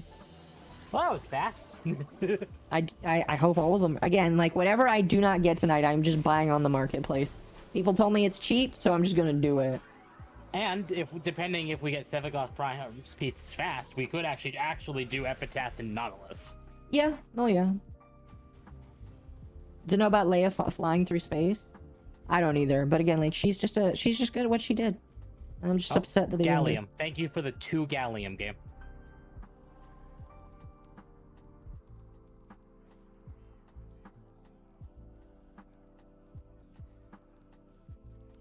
We might switch back to the Origin system regular if the mobile defense is better. Give me mobile defense. Yeah, mobile defense is a lot better. No, chat, that's... The yapping is why Fallout works well for me on those streams. Because I just yap. Yeah. He's neurotic. Got Nautilus Prime before Nautilus? That's funny. Yeah. Not surprising, though. Because Nautilus requires you to do a lot of bullshit that nobody cares about. Did I tell you what I tried yesterday with, like, my instant noodles? I did not. So, we got some instant noodles at Costco, like a big box of them. Oh, wait, didn't you put cheese in it? So, this is for chat as well. These noodles have basically no flavor other than spicy. So, I wanted to try and fix spicy. Because I like spicy, but I don't like the only flavor being spicy. Mm-hmm. So, I put in 4 curry bricks. I think it was too many, but it was an experiment. A slice of cheese, and a cooked egg. Spicy dog? So good. This is a mobile defense mission. You must deliver By the way, chat, really quickly, if you haven't already, like the stream. I deeply appreciate it. Whenever you like the stream, it does boost me in the algorithm, so more people are able to see it. YouTube really likes it when you do that. And if you haven't already, subscribe/follow the YouTube or Twitch page. I deeply appreciate that. My Twitch page is slowly growing, even though I love Twitch, but like YouTube is where most of the resources is going, just because YouTube is actually giving me more. But like I do love Twitch. My next goal for Twitch is to get to 2,000, and I do believe I can do that. We can't like on Twitch? Then go to YouTube and like on YouTube. Yeah. Make sure you're subscribed on YouTube. Oh, here comes Stalker. Get me in and get ready to defend. Oh, did we lose somebody? Yeah. Oh no. No, they say they didn't have any more relics for this tier, so they're just gonna dip out and... Oh, well, I mean... They could have stayed in for the next ones, but fair. There's a heavy unit approaching. Well, if they had no relics, they wouldn't be able to claim them. I don't think it was that, I just don't think they had them for that tier. Or the ones for that one. Oh. Protector Stalker. That's a new name. I didn't realize they changed his name. Oh, bye.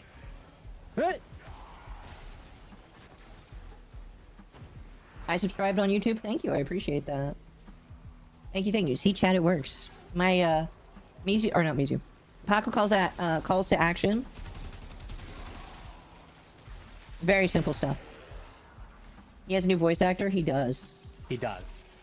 A lot of people suspect that that is not specifically because of Jade Shadows, but because he will have a role in 99. No, I think it was because of Jade Shadows, personally. You think so? Yeah, I mean, it was all about him. I mean, fair.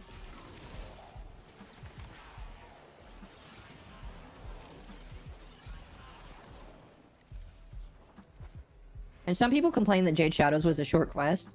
It was a short quest, but it set up a lot of things that were very interesting. Again, here's the thing. With some of their short quests, they still have a bunch of meaty stuff that they put in. And it sets up for... Because again, I'm calling it right now, and I've been saying it, 99 is our next new war, which means they need to start setting up for what happens when we defeat the man in the wall. I think that the Sentients are probably going to come back, because we still need to go to... the Sentient homeworld. I think that's coming eventually.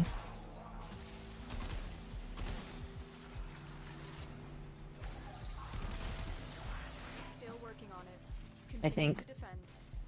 Yeah. The next night wave is Stalker and Stalker accessories. Did they say that? That'd be cool. I'm down. I'm trying to get the new current night wave up to 30 at the very least, because I'm not... I've been slacking, chat. I chose not to do Nightwave this time because 14. I've been slacking mostly because of the first Descendant, but like, I want to at the very least finish the night wave up to 30. There was a forum post? Oh, okay. Also, Lost Program 1984, thank you for the follow, I appreciate it. Your crowns are safe in my No. Bye. Honestly, I haven't gone back to 14 after how much the MSQ sucked. Oh, trust me. Trust me. You just gotta get past the first 50 levels of story. Then it gets that better. Also depends. Are you talking about, like, ARR, Dawn Trail, Stormblood? If you talk about Dawn Trail... Because those are the 3 stinkers. If you talk about Dawn Trail, trust me, it gets better after you skip the quests all the way to 54. Don't skip the quests. If you skip all the way to 54, the story actually gets good. Don't skip the quests. Listen, my personal opinion, the quest sucked until 54. Now it's actually good. And we haven't even gotten to the Texas yet. I mean, for Dawn Trail, I mean, fair. Again, just skip to 54. Well, also, you have to consider, like, the MSQ is required to do the content, but I've loved the content afterwards. It's been so good. Yeah. I may or may not have been skipping the quests. No, yeah, I get it. Trust me. I will admit right here, right now, I skipped quests all the way up to 54. And I don't feel like I missed anything whatsoever. Like, I asked people to explain to me kind of what I missed, and when they explained it to me, I was like, okay, I don't feel like I missed anything. Like, unironically, you could have done... Like, I know that they did it for world building. I get it, but I don't feel like I needed it. The second half was worse. I don't know. I've been told by that it's actually pretty good. So, I mean, it's better than the first half. I am gonna be playing the it. first half, but Also, chat. Here's what I'll tell you: don't play Dawn Trail in the English VAs. You missed the Naruto tournament arc that nobody cares about. That's basically it. Yes. I mean, we're not out of the tournament arc yet. We haven't gotten to Texas yet, but I've been told that like where I'm at is where it actually starts getting good. no, where starting better was Valor Garmonda, and you skipped and ignored us. Yeah, I skipped and ignored you, and I'm happy where I started again. The English VA for Wuklamad is cancer. Yeah, that is don't one of the worry, issues that chat. people have. She's probably either going to be recasted or killed. Hey, more Sevagoth. For those who do not know, the actors for Wuklamad and Koana are a part of the new SAG-AFTRA strikes. And she basically called the entire community racist. Oh yeah, she's gonna get a new voice actor. 110%. She didn't outright say it, but she basically did. Because she said, so one of the new songs sounds like, it's not, but sounds like it has like some black gospel music playing. It again, it doesn't.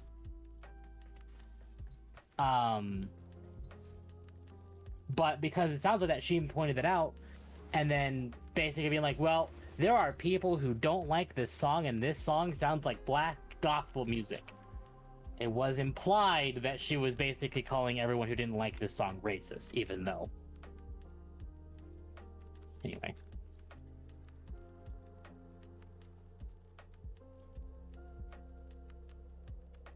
Even with the new VA, she was just least, but worst. I mean, like, least was okay. Least was hot. Least was hot. That's why you were okay with her. Occo. Did you realize we... no, that's the BP. Never mind. I do realize what? Sorry, I was looking at Wisp Prime Neuroptics. And I'm the one that doesn't pay attention. I'm gonna run an Epitaph Relic only because it's a gold. Why not the, Do you not have... No. Okay. Otherwise I would.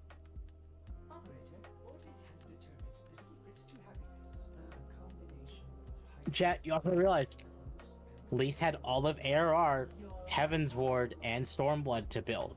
Wuklamad had the final patch of Endwalker and all of Dawn Trail. And I personally think that's the biggest weakness of the series. The fact that they decided to cram it all in like a couple hours of storytelling. Well, something that I'm a little frustrated about that people are saying with the expansion, I don't think it's, fair to say it, is the writer. So some people, like Grums, I'm gonna use Grums as the example here, said, well, why didn't they just use the writer from Storm or Shadowbringers and Endwalker to write the story for Dawn Trail? Those two expansions won awards after awards after awards. Okay? They're still working on the expansion. They're just doing side stories now. It's almost like they have multiple writers. This writer has been doing stuff since ARR. I'm not saying that the writer's Dawn Trail bad. did Baja, and Baja's story was great. I think that was the problem with Dawn Trail, is a lot of Dawn Trail was very chill, very calm, and Baja is just from the get-go, just balls to the walls insane. I don't know. I think the major problem I had is just like when you're trying to build story, rushing it the way that they did shows lack of care. And because like here's the thing, if they had introduced Wookiee at like an expansion earlier, like they did when they introduced Baja, I feel like it would have been fine. But like Lise. Lise is better written because of that. Because Lise was introduced in the beginning. The dragon girl, the Alrod chick from ARR. Yeah. Like, she wasn't even useful until Stormblood. But you know what?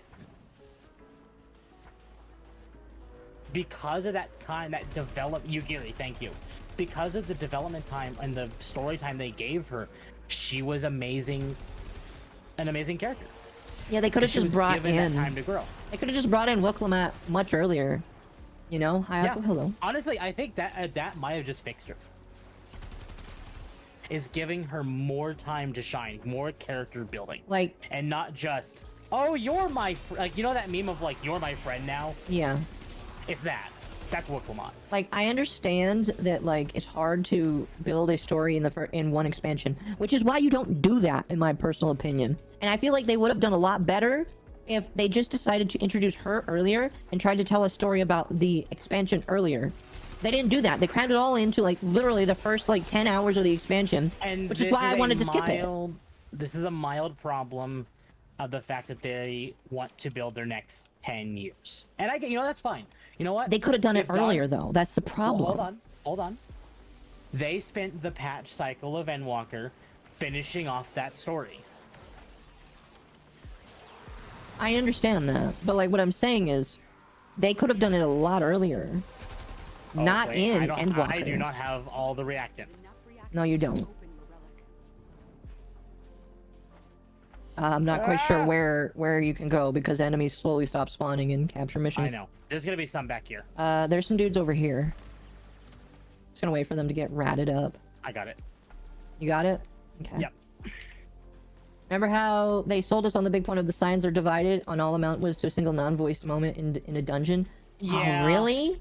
Yeah. Oh, that's real. See, I haven't gotten to that point yet. No, yes, you have. Oh. Yes, you have. Never mind. But that's the point. The fact that you don't even remember that happened. Ah, yes, 3 for 3. Fuck yeah. All right, well. Man, this might be a short farm chat. Again, look, Dawn Trail, no expansions have been bad. Lumia said this, no expansions have been bad, and I agree with her. Dawn Trail is absolutely, I feel like, one of the weakest expansions. Is weaker than Stormblood. Is it a bad Stormblood. expansion? No, not by a long shot. I will say that it has weak points. I will say that right now I can't really say it's a bad expansion or a good expansion because I haven't finished it. When I finished it, which will be someday, I'll actually give an opinion about it. And chat, you got to realize too is that Dawn Trail's kind of in the same position that ARR is, where like ARR was the start of the first 10 years. Dawn Trail is also the start of the next 10 years. They have absolutely placed the pieces where they need to belong, and there is an amazing potential with the pieces they've placed. But we have to see where they can go with that.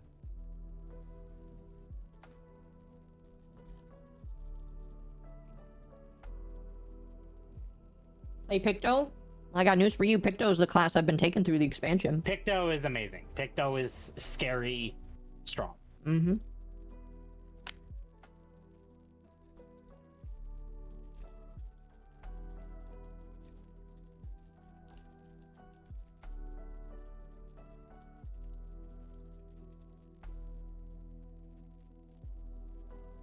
Occo best girl.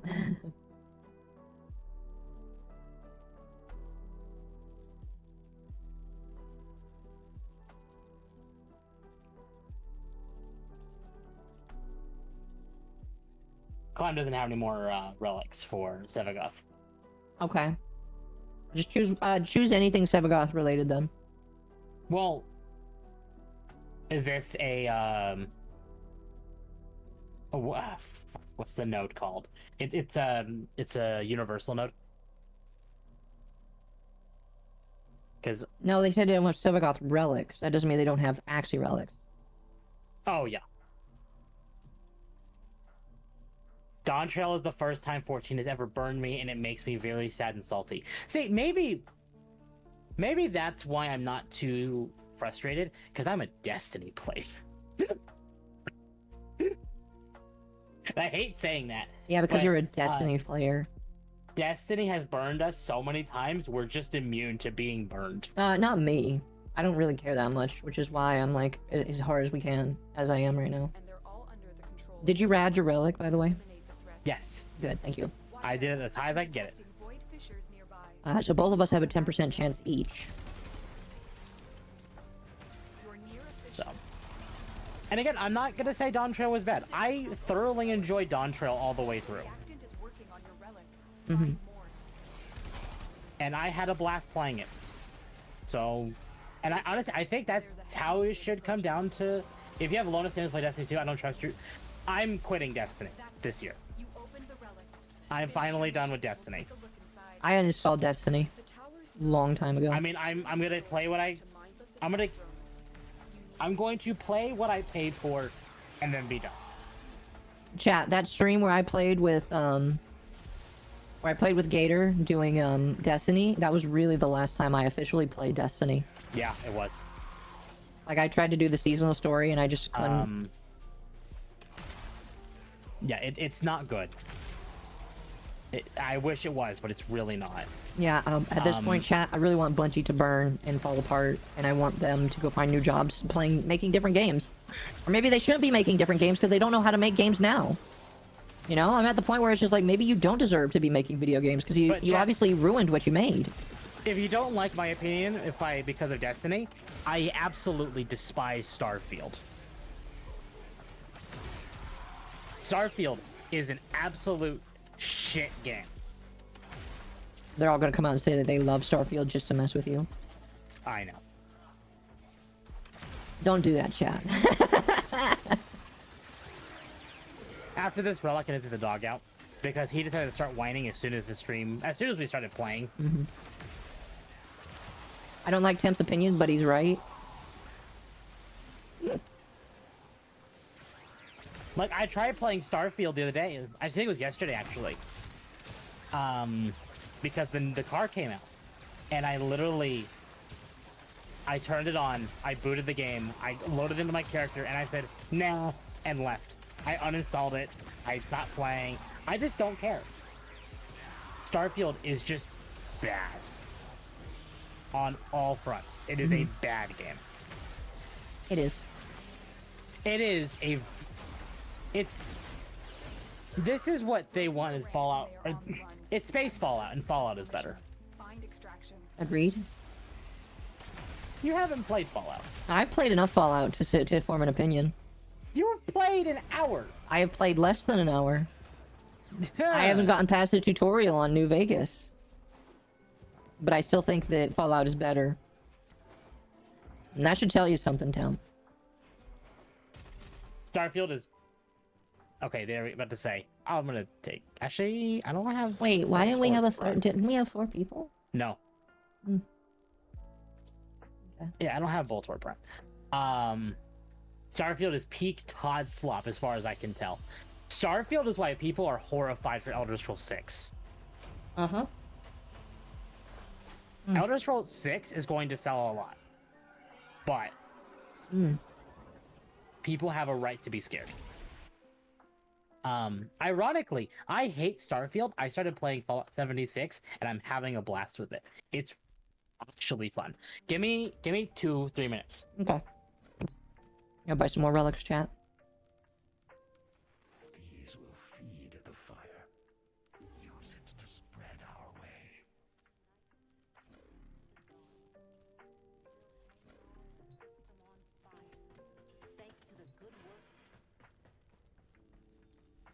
I give it a month before I touch Elder Scrolls 6. You know, chat, what a lot of people are liking, though? Black Myth Wukong. Pretty good.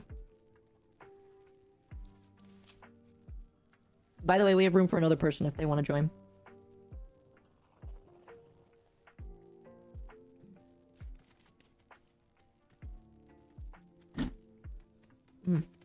By the way, I have pizza. Really good shit. You wanna know how American this pizza is, chat? This is cheeseburger pizza. It's got tomatoes, pickles, hamburger, and cheese. So, I'm back. Welcome back. He didn't need to go to the bathroom. What do you want? So I have him closed in my office right now because he's kind of being obnoxious lately. Mm-hmm. I let him out to go to the bathroom. He went to my father's office and laid down. Do we send a friend request in game? You don't actually have to send a friend request. You can just give me your username. Elder Scrolls Online ended me on Elder Scrolls. Elder Scrolls Online isn't bad, but I understand why. Like, chat, just give me your username if you want to join, and I'll put you in.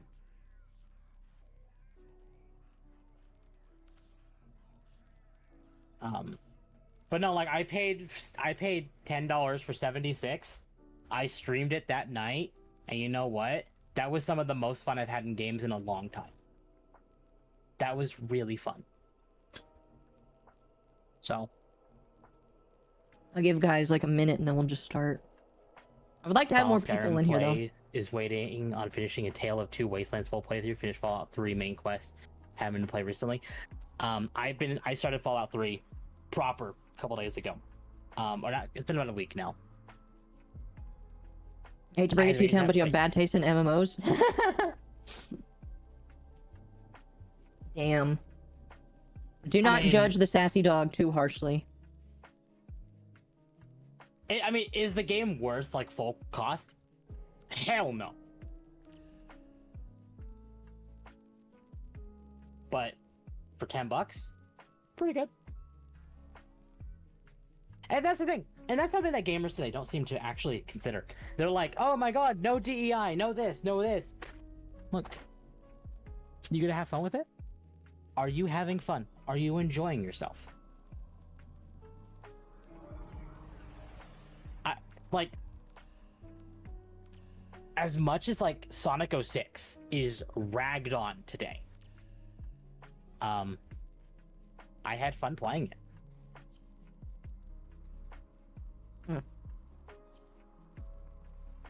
Stardew Valley ruined me for AAA games. I always compare dollars per hour enjoyed. Yeah, no, I've started doing that too. Because Pokemon Scarlet and Violet came out and people ragged on it. Deservingly so. But I really enjoyed it. It was the first Pokemon game I finished the Pokédex on. Because I enjoyed it. I had fun with it. Hello. I played plenty of DEI garbage. I could find entertainment. Exactly. Oh, mute. I can't hear anything. Hello. Damn it. I can hear you. Yeah, we can hear you. Mizu? Hello. Hello. Welcome. That's better. So, like, yeah, you could dislike Starfield. I hate Starfield. You can like or dislike Fallout 76. I liked it. You can dislike it. That's fine. You can hate on Dawn Trail while other people's like it. That's also fine. Mm-hmm. So we have a full party right now, but in about 30 minutes, I'll kick somebody out and pull you in, and we can. We have 3 out of the 4 Sevagoth parts after like 30 minutes. So when I'm done with that, I will help you get the rest of the relics that you need, so that you can get him as well. Although I've been told he's extremely cheap, so if you don't get any parts, apparently he's like between 1 to 200 platinum. Yeah, he's cheap. I just got 50% off my next platinum purchase. Nerdy, thank you for being a member for 1 month. I deeply appreciate that. I think the game is telling me to just buy them.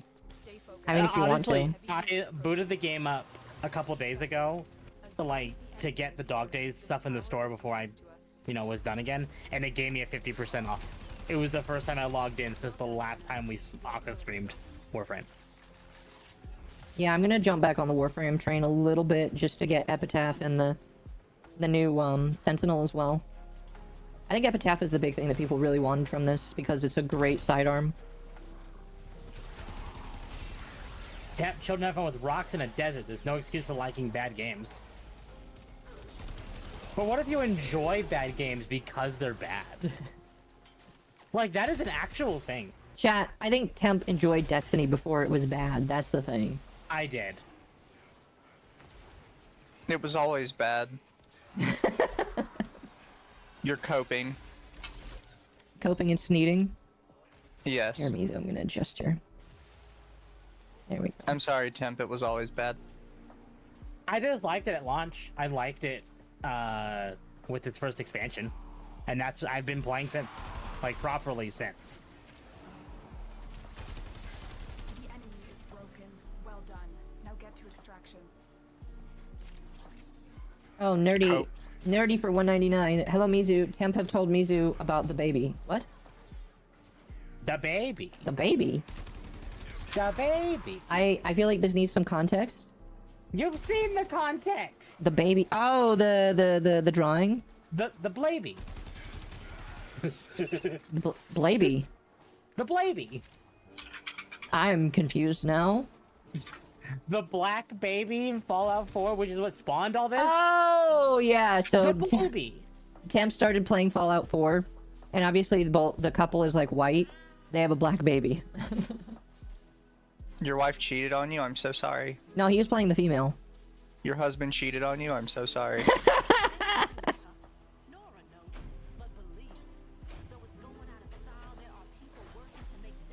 Blaby. Temp would be. I don't like NTR. I really don't. Because it sucks. It does. Agreed.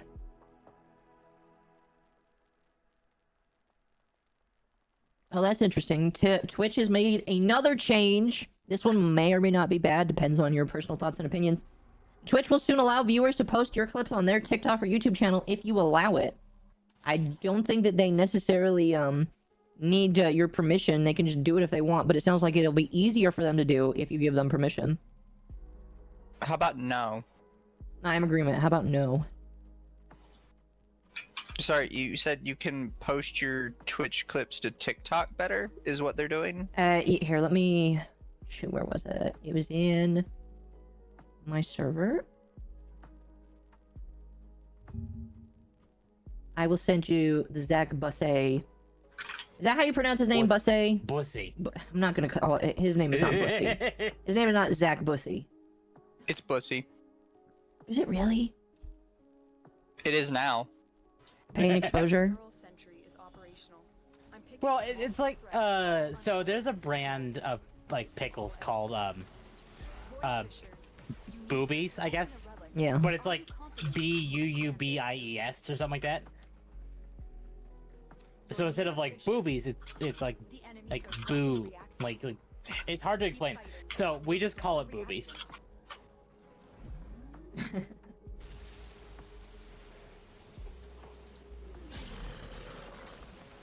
Let me have my spark gun. Thank you. I sent it to you, Mizu. The tower's neural sentry has turned these soldiers into mindless attack drones. You need to take them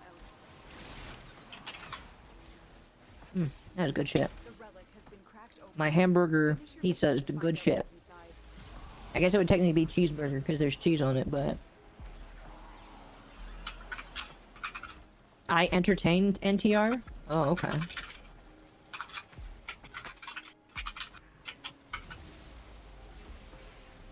You do you, boo. Your mom. Doing your mom. I love deep dish pizza. Me too.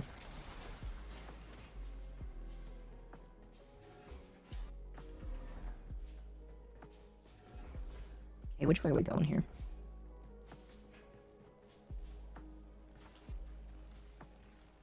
Does anybody use Kalervo? He's pretty good using hate. Kalervo is a good Warframe. People just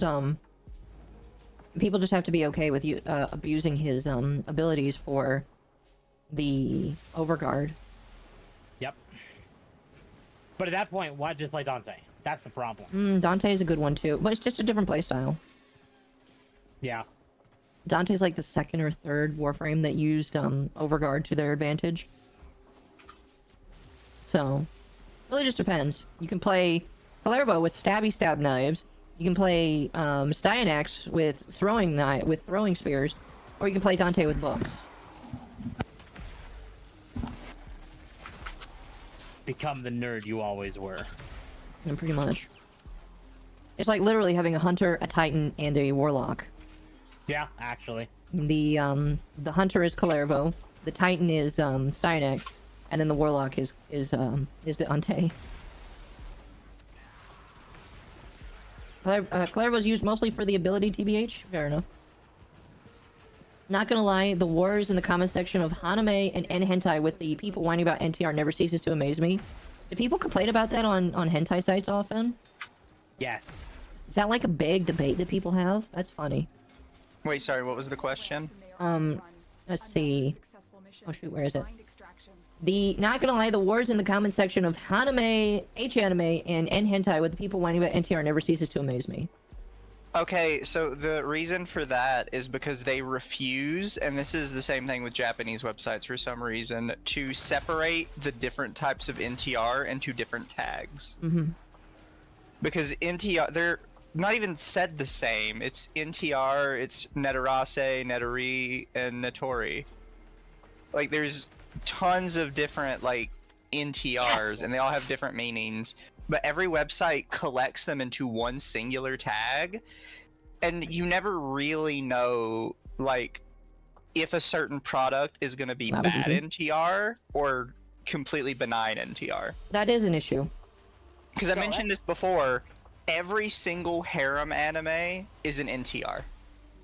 So think about that. If you're not somebody that wants to see, like, the Metamorphosis level soul-crushing NTR, and you see like a bog standard harem that's got NTR tagged on it, you're gonna be suspicious. No, I agree. And that could be completely benign. It could just be regular harem shit, or it could be absolutely soul-crushing Metamorphosis bullshit that you're gonna ruin your mood halfway through. Mm-hmm. So, that's Sevagoth done. That is Sevagoth done, yes. I am just gonna rush him. I am just gonna rush him now. Did you get Argon during that? Nah, I got Argon way earlier today, no. I got like 10 Argon from one mission. Alright, chat, there's Sevagoth Prime.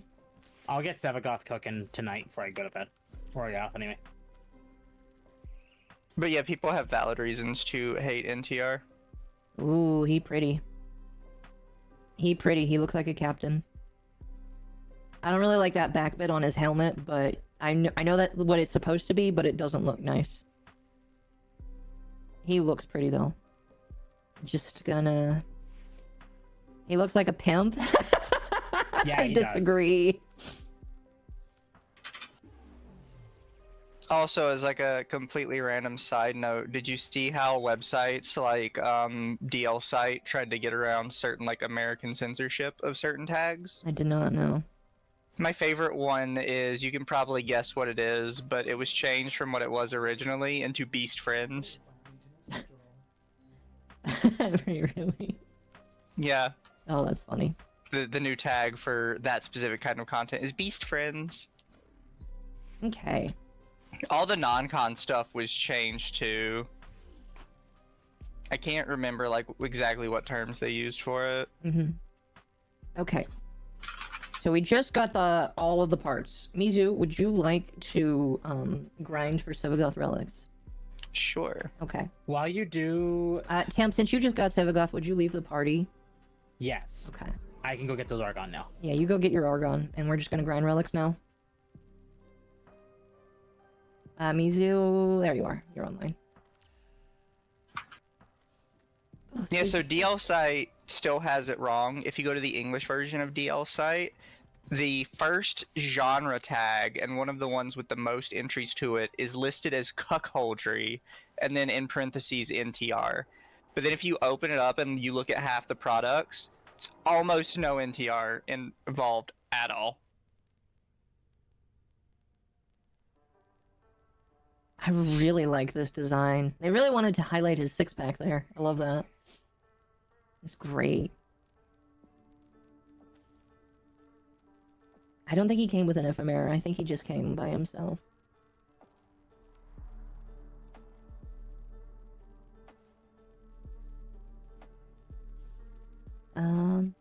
Let's see.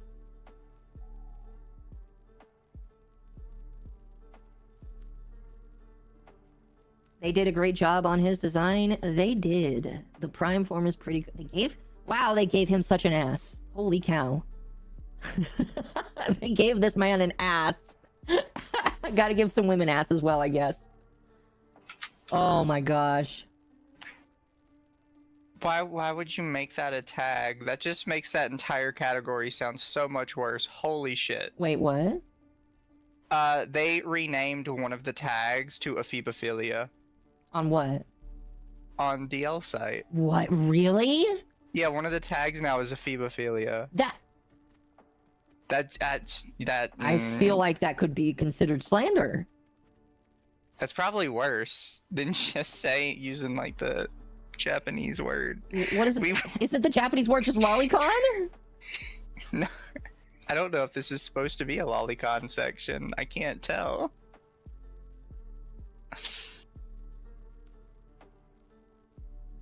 Why does he have a skull worm? What do you mean a skull worm? Are you talking about this? I think that's supposed to be like a braid in the back of his head. Yeah, it's a braid.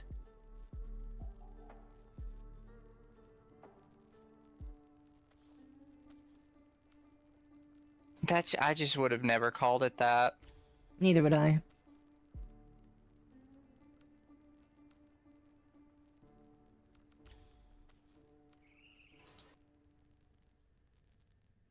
So the Shotokan section is elder girl, younger boy. Elder girl, younger boy. But there's a second Shotokan section called younger boy, elder girl.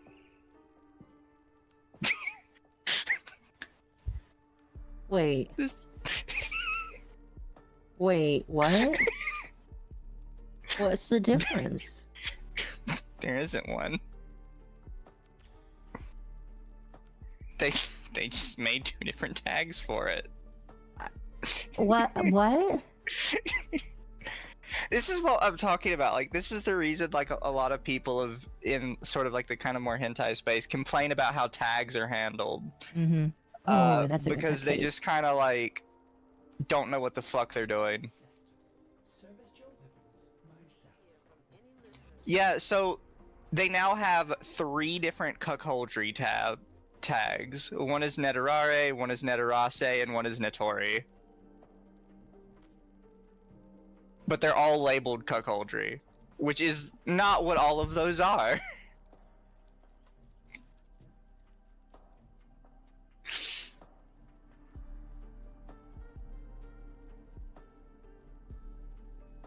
I'm a little baffled. Difference being who is the top, I guess. I still think that's... I'm on the English site, and I don't understand why they don't have lesbian and gay. Instead, they have male homosexuality and female homosexuality. Just lesbian and gay. Jesus fuck.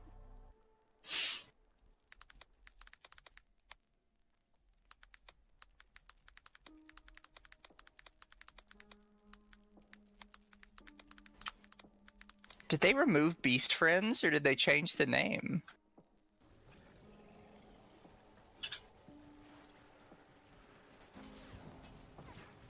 Alright, let's raise up our Sevagoth Prime chat, and then dump like a bajillion forma into him. I need to find a build for him, because I've never built a Sevagoth, but now that I have him, I'm gonna build him. And he'll be the most expensive Warframe to build. Hoi, hello, full in. Some have as LGBTQ and put everything there is there. See, I understand why tags are important so that you can find stuff, but sometimes people will use too many tags. Like, not trying to be mean, just saying, there's too many tags sometimes on things. Oh, that's funny. Temple left at the wrong time because I just got 2 Argon crystals. Lol. You told me to leave. I know. I'm just saying. Hi, Tim. I've been here. Don't worry, Temp. Just You run. heard me speaking. Just run the capture mission in the void a couple times. You'll definitely get him. I'm still in it. I mean, the only reason why I booted you is so that Mizu could get Sevagoth now. Yeah, and then saying I left at a bad time. I know. When I was kicked out. I know. But like, still, I kicked you out at literally the wrong time. Where's Occo? I'm coming. Now that's a soundbite. What? Just saying I I'm don't know, coming. it's pretty pathetic. I'm coming.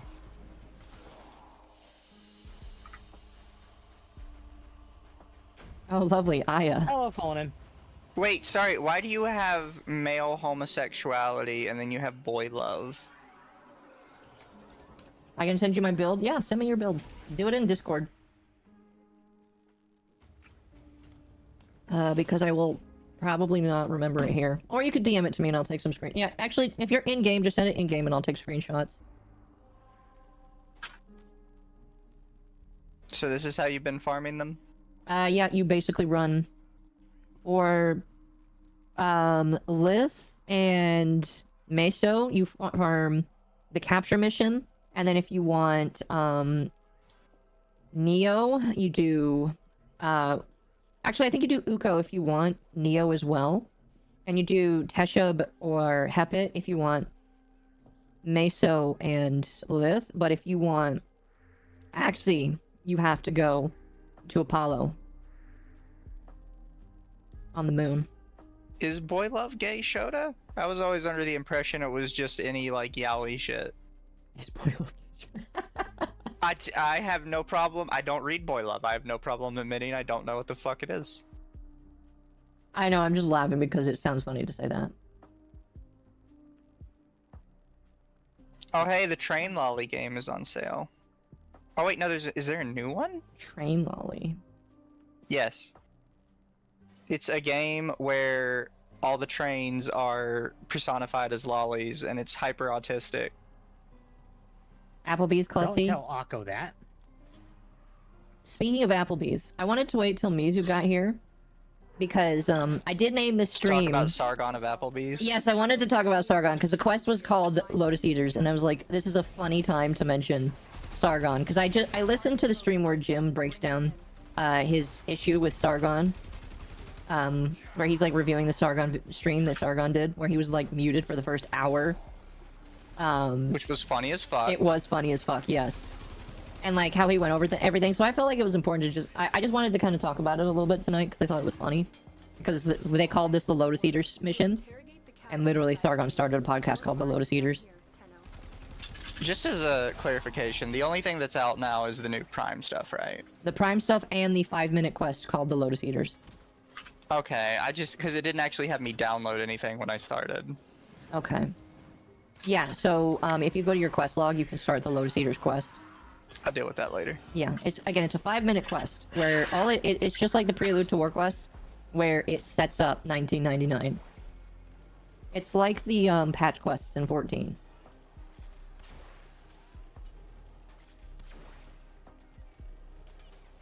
By the way, we'll go for about another hour and a half, and then I'm gonna go to bed. This is, yeah, no, I'm really surprised how quickly I got Sevagoth. This is that is the fastest I've ever gotten a primed unit before. I mean, not counting the speed up time, that was pretty damn fast.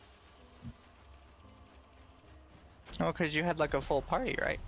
We did have a full party, but really when it came to the hardest part, which was his chassis, I was the only one with relics. Actually, no, I think Temp had one of them, but I was the only one with relics. I had one, yeah. And I was the one that got it. And when it comes to a ratted relic, you have a 10% chance. So I rolled on that 10%. Nautilus might be more troublesome. Why is that? Was Zaku going to be released? I have no idea. Wait, so what? They did obviously Epitaph, Sevagoth, and then Nautilus? Nautilus, which is the It's the Sentinel. Sentry for Sentinel. Yeah. For the ships. The build is a bit overboard, but I have like 10 formas. Umbra Formas. 10 Umbra Formas? You shouldn't need that many. There's only like 3 Umbra mods. No, I think they mean they have 10 Umbra Formas, so they made like a really souped up mod that can use them. Oh, okay. I don't Fair enough. actually like the Umbra mods. No, you don't? No. Tana wants to throw you, Tam. No. Hi, Tano. Also, chat really quickly again. If I haven't said it already tonight, well, I mean I have, but I'm going to say it again. Don't forget to like the stream and subscribe to the channel if you haven't already. Deeply appreciate it. I'm trying to hit 10,000 by the end of the year. We'll see if it happens. I'll send you the train lolly thing later because right now it is how much off? 96% off. Oh, maybe I'll consider it then. I'm trying not to spend any more money right now. It's even $3. Even though I am making a lot more money now, I am really just trying to pay off my stuff. I mean, I'm probably gonna get it. It's $3. No, I'm gonna. If it's $3, that's fine. But like, excuse me. I'm trying not to spend a lot of money. You can learn about trains while you have lolly hentai. Is it really a hentai game as well? Yeah, it's a hentai game where you fuck lollies that are personified trains. And it's really nerdy and dorky because whoever made it is like hyper obsessed with trains. Oh my gosh. And boobs. Well, actually, no boobs. Lol. Exactly. I was about to say, what are you talking about, boobs? The whole point is there are no boobs. That's kind of sad because, you know, anything with boobs is cool. You know what game? I'll take it. Chat pet emote Occo? Yes. Run trains on mollies? It's this pack is normally $90 because it's the complete pack of all the games. And now it's $3. Yes. Wow. How many games does it come with? I don't know. Means 4. it only be $3. Do you have any in that bundle? No. Oh, okay. Never mind then. Oh, I don't normally buy from DL side. I normally completely legally acquire my material.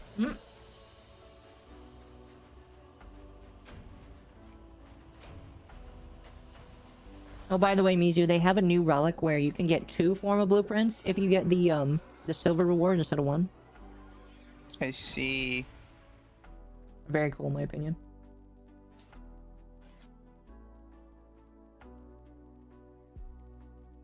I might rush Sevagoth just to work on him. Nah. I did it purely to level him and so that I can start building him.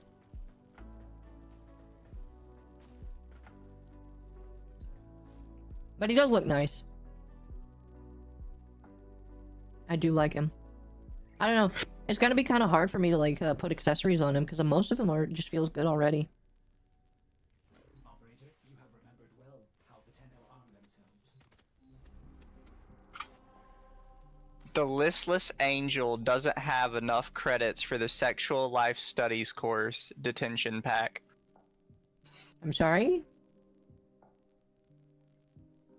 Apparently it's the #1 selling game today, of the week, and of the month. I sent my build. I see that.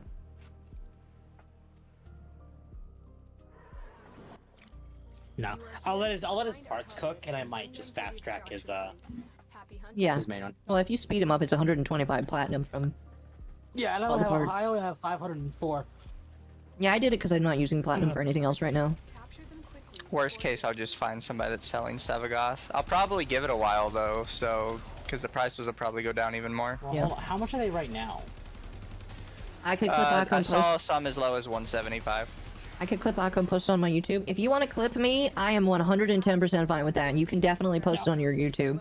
I would ask that you send me the clips as well. But you are 100% allowed to clip me. I want people to... Like, I was thinking about it the other day. I was like, I wish people would clip me. We're just probably not going to turn on the Twitch thing because the only use I see for that is content scalpers. Yeah. Okay. That's Sevagoth being cooked. What do I have for Nautilus and Epitaph? People are selling him for 200 plus. That's crazy. No, I don't know why people don't like Sevagoth. I mean, like, I know he's expensive to build, but I've been told he's decent, a very decent Warframe. No, if you go to warframe.market, most of them are at 175 right now. And when I first got home, they were at 180, so they've dropped by 5 plat. Damn. Oh, I see why people are saying Nautilus He's good? I know. I already know he's really good. He has 2 golds. Oh, I mean, I figured that here's the thing. When the Warframe has 1 gold, it's typically the weapon or the secondary weapon. In this case, the Sentinel, that is the expensive one. Either way, Sentinel and Epitaph are going to be long-term gets.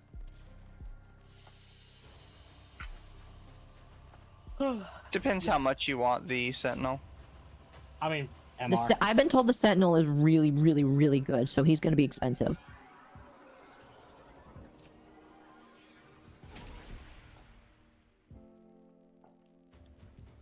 So, I'm willing to grind that one out. I'm one of the 8 Sevagoth enthusiasts.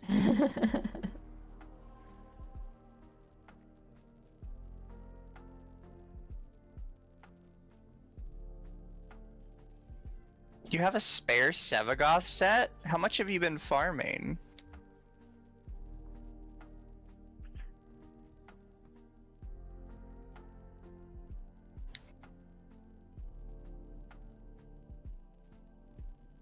I mean, I wouldn't just take it for free. I'd at least give you the plat for it.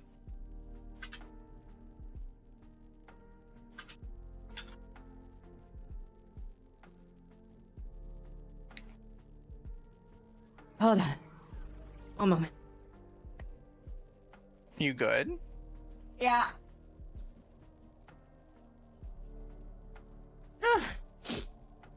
Yeah, I'm fine. What'd you do? Excuse me. Nothing. Oh, you were choking on food.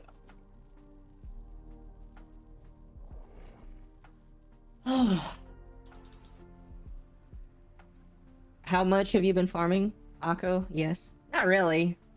Like, No. I did a little bit of it today, but like... We did what? An hour of relic farming, and then About that. an hour of this, and then that's it. Yeah. So 2 hours total for Sevagoth. Like, chat, I wasn't really keeping track of how long, but I want to say at least an hour of opening relics, and then I got him. It was very lucky. Very lucky. The first 3 was on the first relic, and Sevagoth's gold part was on the second one.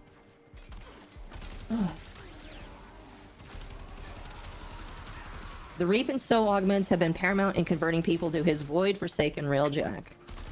Scans indicate our target is in the vicinity. Interesting. Find them. Excellent work. We'll interrogate the captive. I'm surprised that they didn't require you to do any Railjack for some of the build parts of his Prime. But by the same token... I think they know that people aren't a fan of Railjack for Sevagoth. I mean, I get it. Like, here's the thing. I understand that not everybody likes Railjack. But I also understand that, like, when it comes to primes, they make them somewhat easy to obtain for a reason. Because you had to farm for them. Unlike, like, you had to do a very specific kind of farm. Unlike, go slam your face into this boss for an hour. Yeah. I'm a fan of Railjack. Me too. I like Railjack. So does Mizu. And Temp does as well. It's just not very many other people do. The problem is there's a very large number of people in the community that don't like to play with other people. I think I can join up with you. Yes, Nashi. I think we have an open spot, so I can kick out the blueberry and then oh, we don't have a blueberry, so that's perfect. Here, I'm gonna go to the dojo with Clem and get Clem Sevagoth. Okay. I don't know what to do now. I did my goal of Warframe today. I did the story and I got Sevagoth. I'm like, I don't know what to do now. I'm back from putting my cake in the fridge. What did I miss? We got Sevagoth. And then I rushed him because I just really didn't care. Fair. While we're waiting for you, I will invite Nashi. Nashi, are you? Yep, you are. What is this special ability? Right. A special ability is if you can kill enough enemies, he'll never die.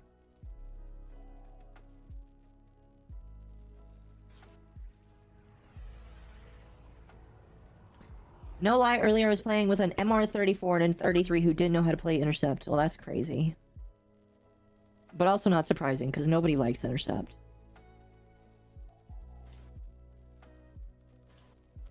If you like Intercept, you're lying to me. Intercept sucks. I actually might rush Ember. I kind of want to play Ember. Ember Prime? Mm-hmm. Huh. Well, she'll be done tonight. That's the thing.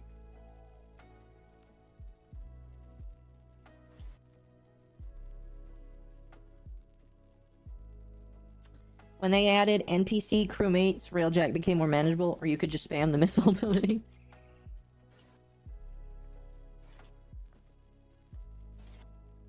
Intercept is super easy with Octavia. Max range build and drop the resonator. It breaks the AI. Oh, I'm not saying it's not easy. I'm just saying that some people just don't understand how to play. Here's the thing.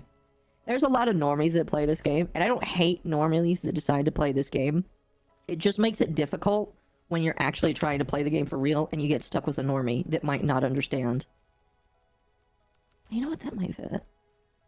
Putting the shoulder guard here, that actually kind of works.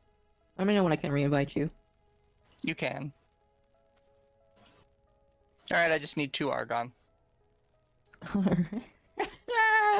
Well, if that's the case, I guess we're just kind of farming for relics that have, Epitaph and what's it called? Yeah. Nautilus. Nautilus, Hey. thank you. You can invite me back to the party. I need those still. We have somebody. We have a 4th already. Okay. You're too late, Tim. I wasn't even given the opportunity. I'm not late. Let's see. Epitaph is 3 parts. The blueprint, which is copper. The barrel, which is silver. And the receiver, which is gold. And then the Nautilus has a gold blueprint. How many gold blueprints does it have? Probably just 1. No, Clem. No, it has 2. I'm being a shit because 2. I'm allowed to. Has 2 gold blueprints. The main blueprint and the cerebrum are both gold. No. I'm just gonna run relics. And it has Veriglass Prime, which people say is really good. So we will be working on getting those as well. That's one reason why we're just gonna... That's why I'm fine continuing. Let's go ahead and do this one for now.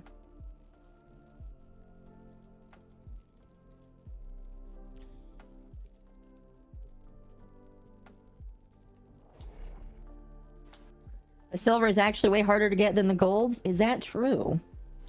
I didn't know that. It really depends sometimes.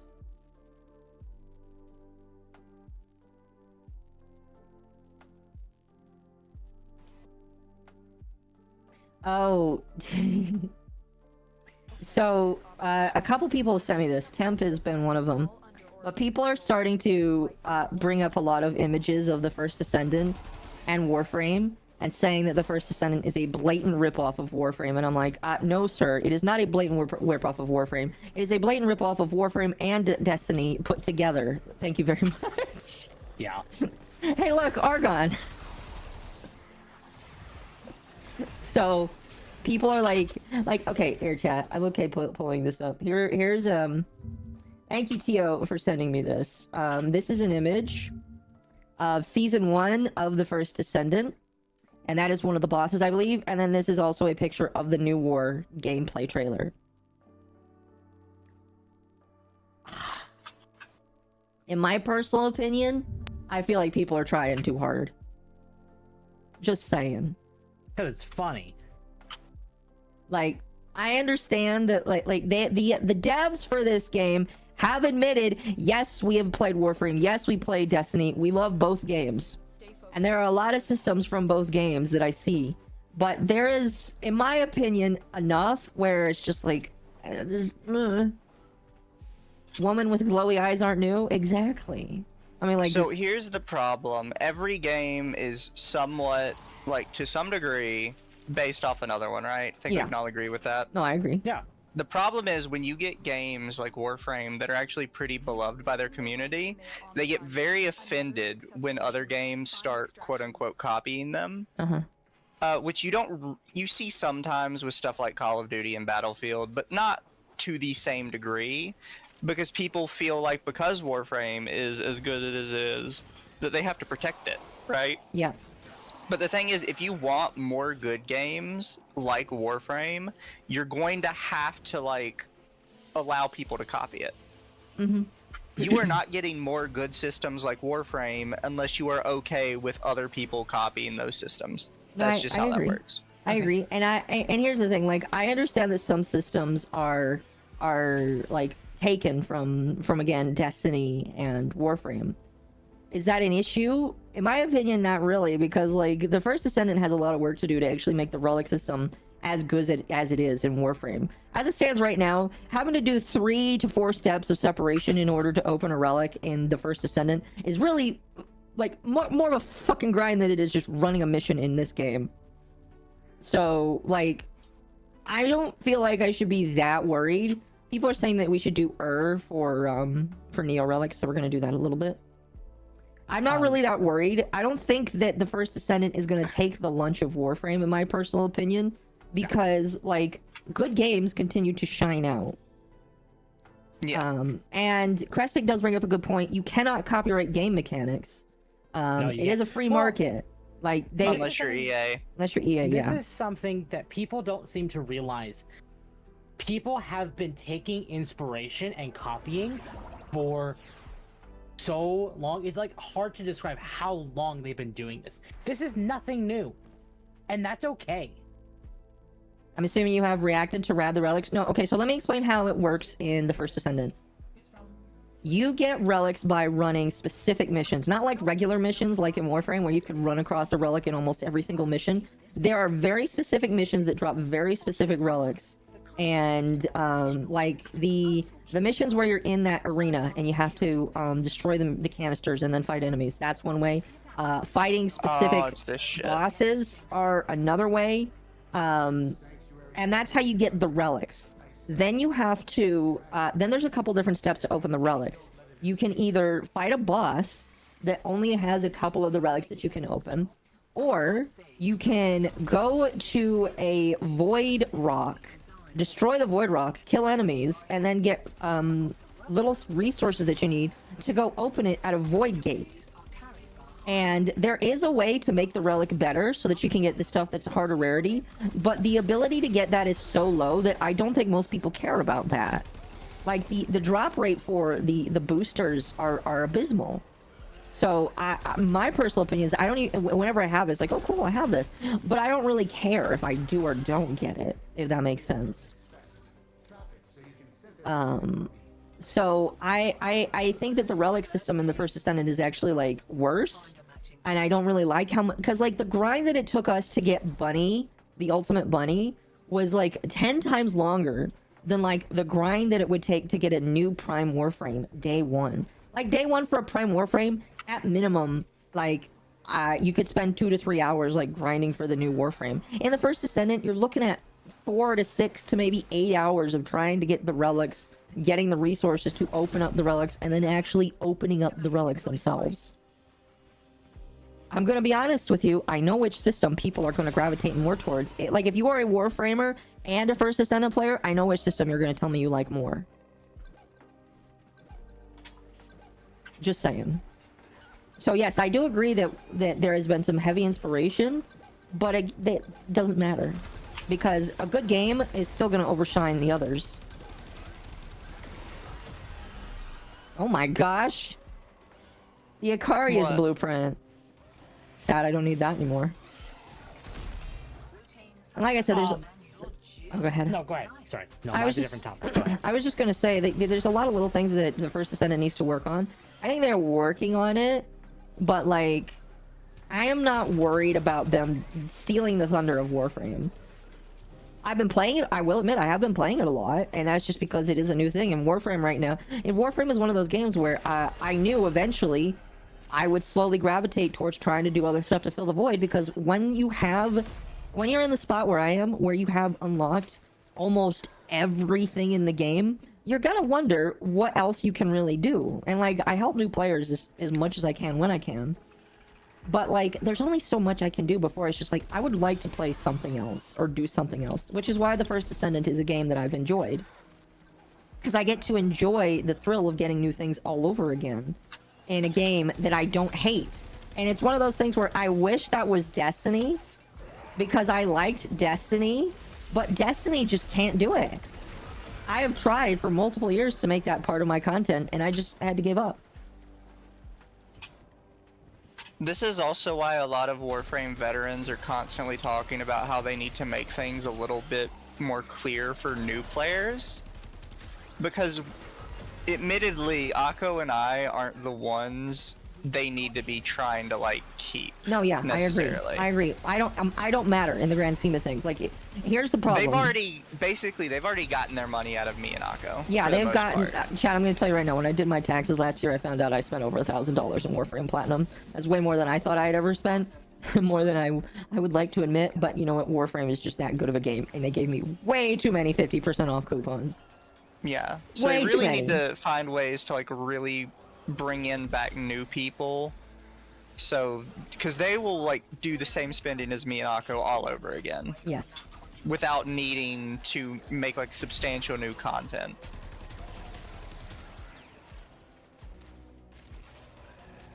I am so mad. The key is in the roof. There's another one. I'm sure you'll find another one. Yeah, but I wanted this one.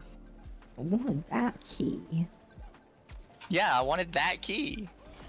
I don't like TFD's open world missions. I prefer Warframe instance missions. And some people will gravitate that way. And that's okay in my personal opinion. In my personal opinion, it feels like they wanted to take the mission feel of Warframe and the open worldness of Destiny. And I don't necessarily like that so much. It feels wonky. But it's okay, because, like, there's other things that makes The First Descendant fun for me. Like, the gunplay in The First Descendant, pretty nice, pretty solid. I think a lot of people will agree it's a pretty solid, gameplay feel. Well, also, they have, like, the Warframe missions that are the intercepts. No, I feel like those are more like strikes, like in, Destiny. I feel like those fit more strike level feel. Maybe. And I only say that just again because I've played Destiny for as many years as I have recently. I think I have the last key. Oh, did we fail one? You failed 2. I didn't do that first one. I didn't do either of them. We have a Neo relic. A13. Oh, that's a Sevagoth relic one.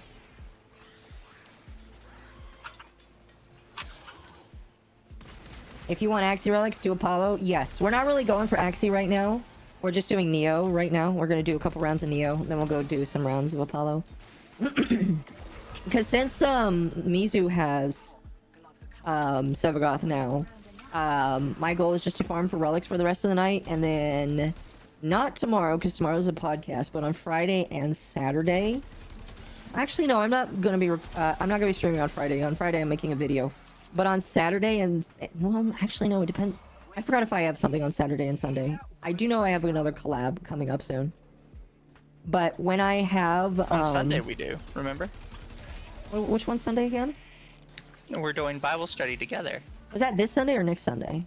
I thought it was this one, but I mean, if it's not, you can correct me. I thought we were all watching VeggieTales this Sunday. Let me double check. You did mention VeggieTales somewhere. I do remember mentioning VeggieTales, yes.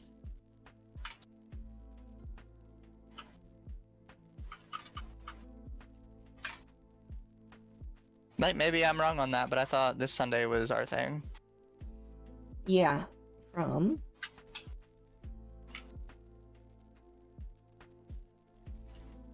Why are you moving so quick? I'm not gonna get this Juggernaut. He is just does not give a shit.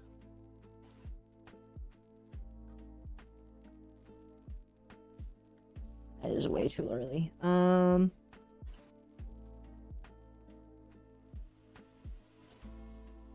It might be this Sunday. What is this Sunday, the 25th? I think on the 25th I have a collab with somebody else. We'll see. Occo not planning her days, right? No, I do Occo plan my days days. are I keep a list of all of my collabs on a thumb drive. If I planned it for this Sunday and it's not gonna work, I can reschedule one of them. All I know is I just need to make a video on Sunday. I was gonna make it today about that thing I asked you to send me, and then I just like decided to take a nap instead. Admittedly, though, I remember what needed you asked me to send you. that list of tweets. Oh.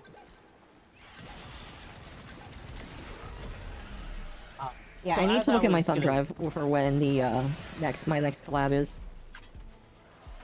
So, Discussing Film made a post. All merchandise for the Acolyte has been removed from Disney's online store. No, Yeah, they're- Disney has officially deemed Acolyte a failure, and they will not be bringing it back. Yeah, the Acolyte's not never matter coming what you do. back. Ever. I'm very. You'll love to see it, chat. You'll love to see it. Really quickly, I apologize if I missed this earlier. I didn't miss it. It was in the back of my head, and I just didn't say it yet. GHHH or GHHKKGFFH. Thank you for the sub on Twitch. I appreciate it. That has to be an epitaph relic because it's an E. Yep, epitaph receiver. HHH Greg.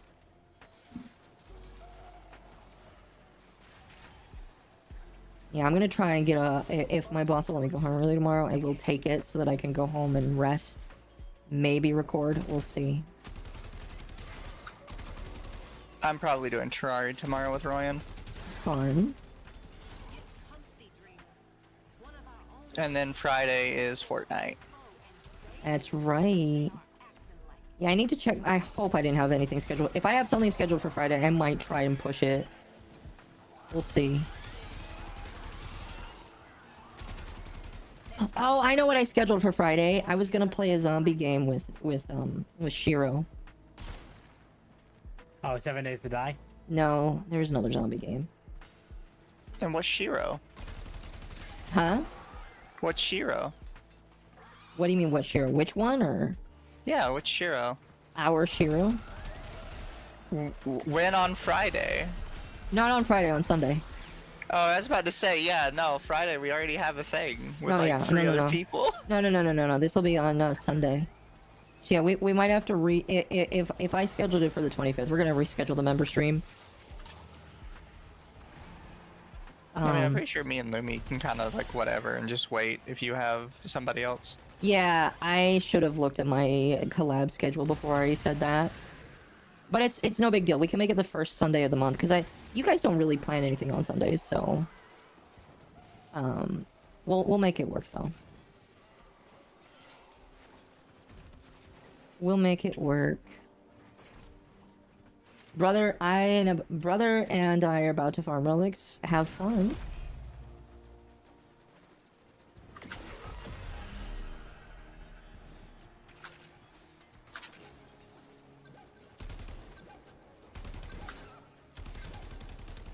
My Ember is so pretty.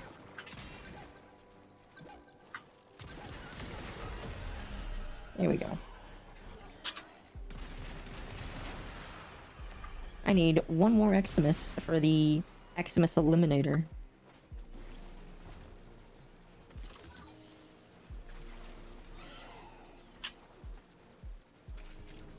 Time to play Splatoon 3? Oh man, people keep asking me. Like I have at least like once a month, somebody comes into my DMs and says, I am a VTuber, I play Splatoon, do you play Splatoon 2 as well? And I understand why they would assume that, and I always just tell them, no, I don't play Splatoon anymore.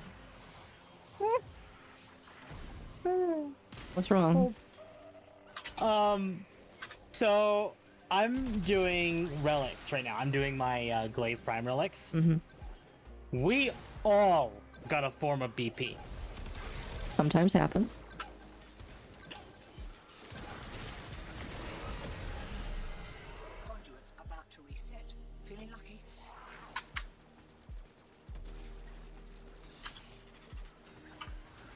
sometimes happens, chat. It does, yeah. Ooh, excuse me. Can I rejoin? Well, we have a full party right now. They could take my spot. Are you sure? Yeah. Okay. I'm just here in chat chitting. Fair enough. Chatting. Just shitting in chat. Oh, see, Mizu, we already talked about this earlier. We shame people that are into scat, so. As you should. Like, we don't kink shame, but if it's scat, we're probably gonna do it. Oh my gosh, perfect time to raid! The Midnights, thank you for the raid! Welcome! I need help! The fucking Demolisher doesn't stop ever.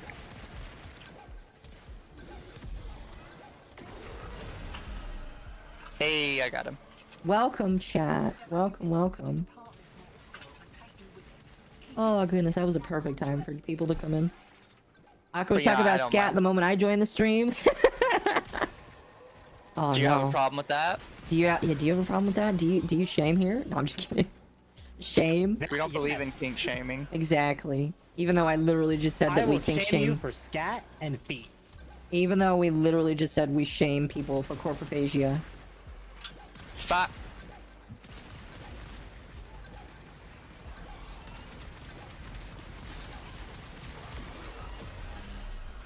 I have one for this one as well.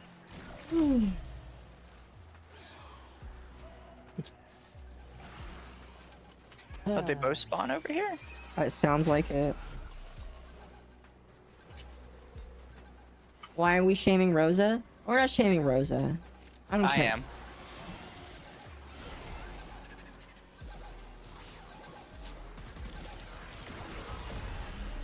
Oh, we lost one.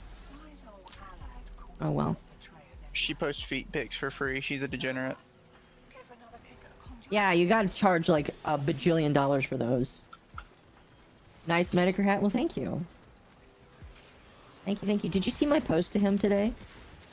Who, Medicars? Yeah, I made a post at him to see, and obviously it was mostly as a joke, but I said basically, dear Moshi Moshi Moan, please sponsor me in hats to help you sell hats. I will tell people to buy your hats. Just pay me in hats. You don't have to pay me, just give me hats.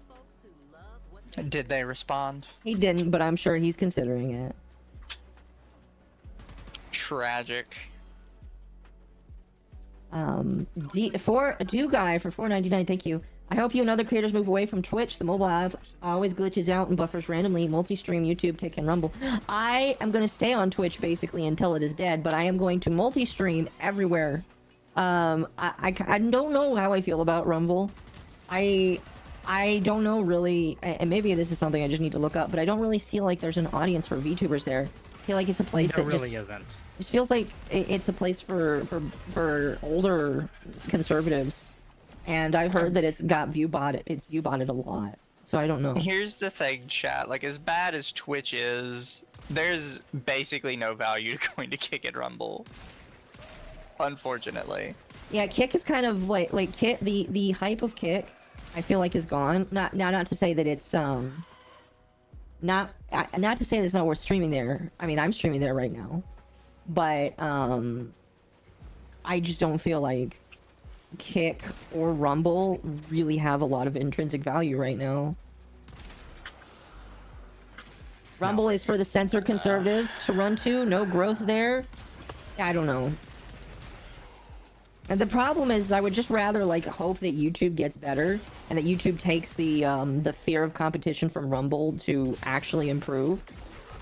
Because I don't personally feel like Rumble is gonna go anywhere fast. I stream there. Oh, congratulations. How does it work for you?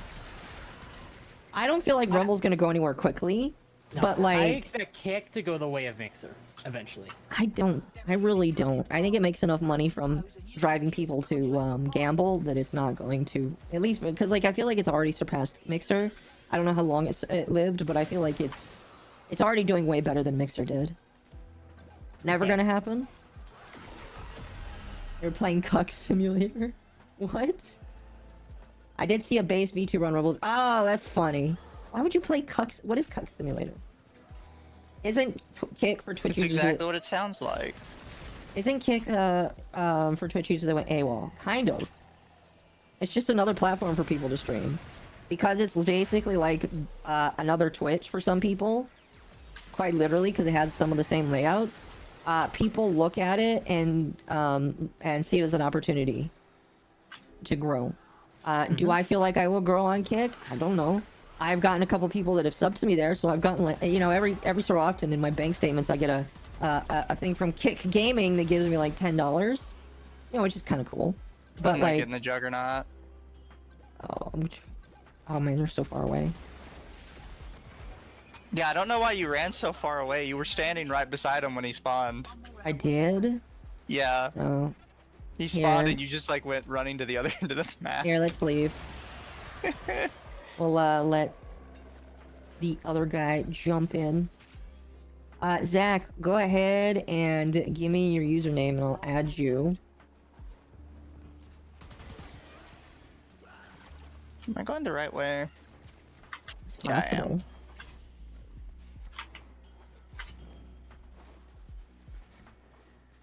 Honestly, buying a Wisp animation pack is probably the best decision I ever made. Oh, really? Oh, you know, I love Wisp animation on everything.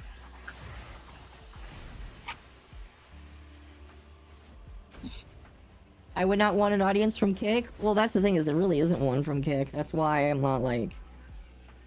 That's why I don't mind being there, really. But by the same token, it's just like boring.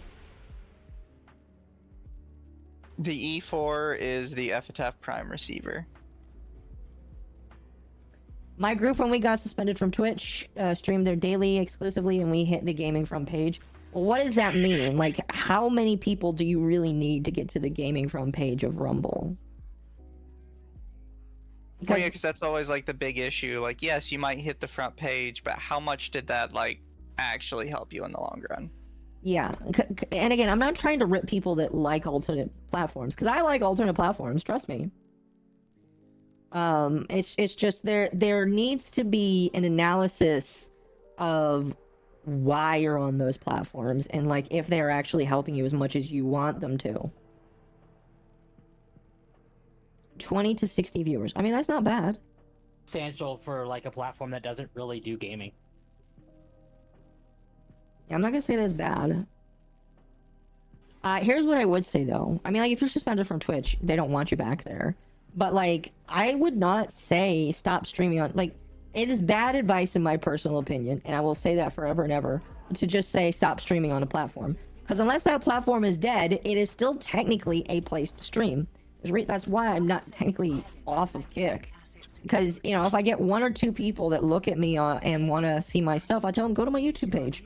Like, I'll say right now, if you enjoy my content and you're not on YouTube, go to YouTube and subscribe to me, because I have content that will stay there, as opposed to places like Kick or Twitch. I mean, technically it's on Twitter as well, but, like, nobody will watch it on Twitter. And Facebook streaming is... I don't use Facebook streaming anymore. I don't have a Facebook anymore. Facebook's been deleted. Permanently.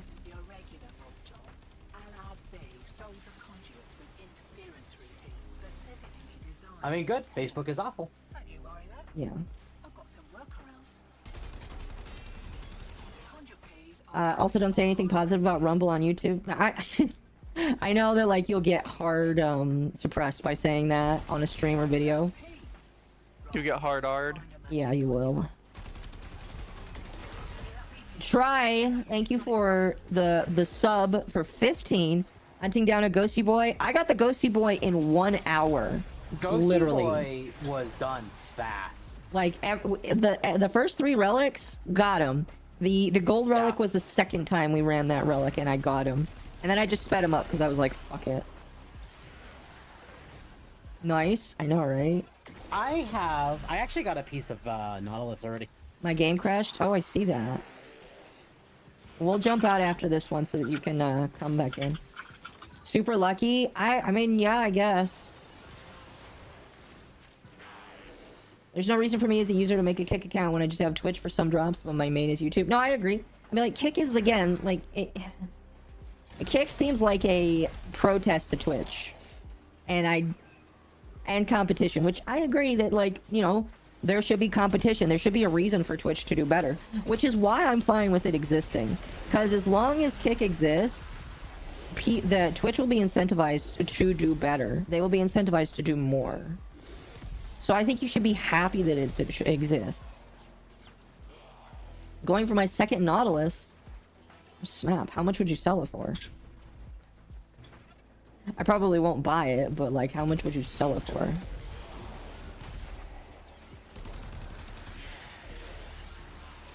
Kick is a protest to Twitch, but for the wrong reason.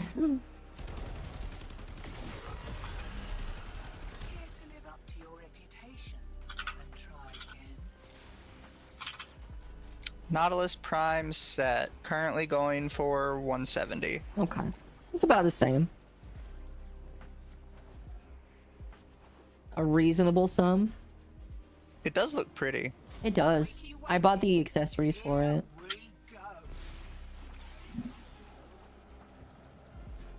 Don't leave. I want a fourth person though, that's the thing. Mizu, would you like to jump in and grind relics? I probably should. You probably should. Alright, once we jump out, I'll re-invite you.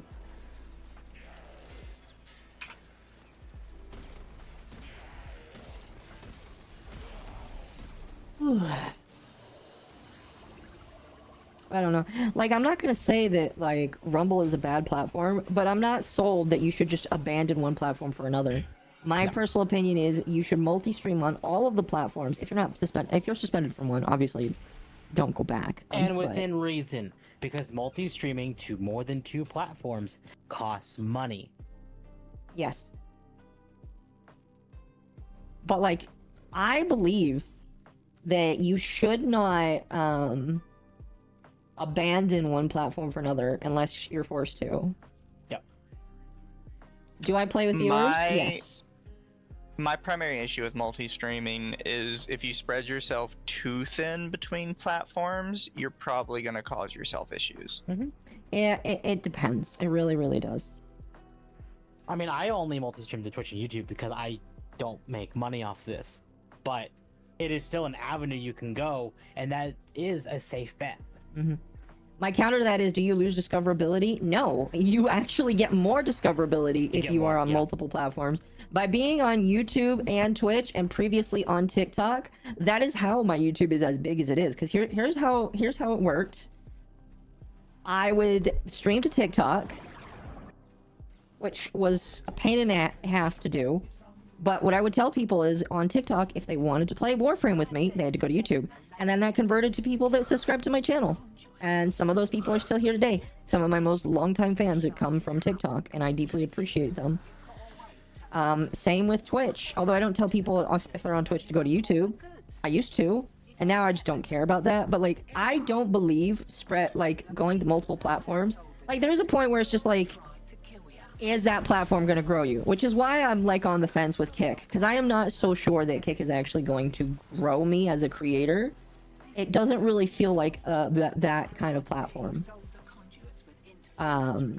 But, like, you have to make the analysis of whether or not streaming to a platform will grow you. I do not believe personally that streaming to YouTube, Twitch, Rumble, I guess, or Kick is spreading yourself too thin. You're going to find the people that like you more by streaming to more platforms than you would by limiting yourself to only one. And you have to incentivize people to move to one. Like, here's what I say.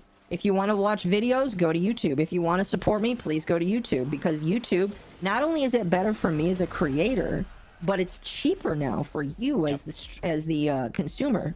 Because, like, for $1, you get access to my emotes. You don't get, like, ads off. You're never going to get ads off. But, like, you get access to my emotes for $1. You get special member streams now for $1. And it's just like much better, as opposed to Twitch, where now it's like $6 or $8 in the US if you're on mobile.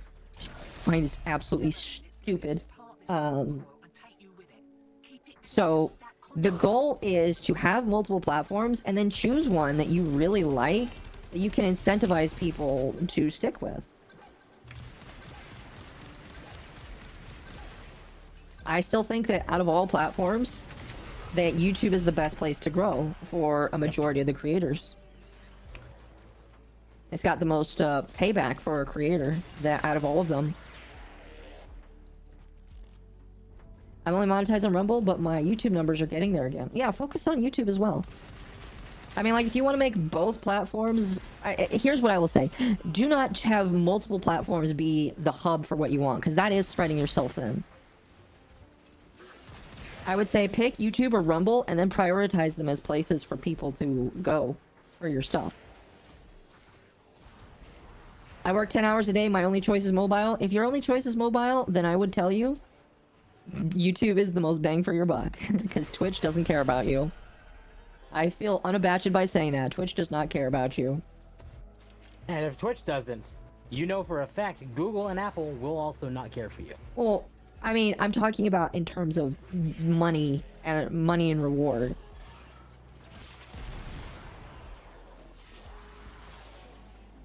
Throw 10 right, for but those science. platforms also punish you. Well, yeah, for even doing things on mobile. That's not what I'm saying though. I'm talking about like people that want to give memberships. Oh yeah. For memberships, YouTube is the best place. Because not only is it like more for the creator can actually choose how expensive it is.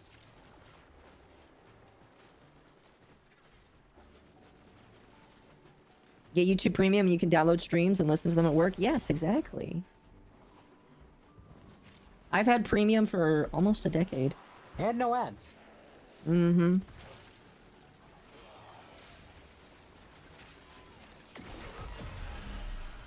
Got a few seconds before the system resets. Bone meat. I don't know. And I'm not trying. I hope I don't sound like I'm trying to bash one platform or the other. I just want to, for creators that ask me questions like that, again, that's information that I offer for free. Some people would charge you $1,000 for that kind of information. I wouldn't. But, like, I would say that as a creator, there is no spreading yourself too thin unless you're going to platforms that really don't have intrinsic value.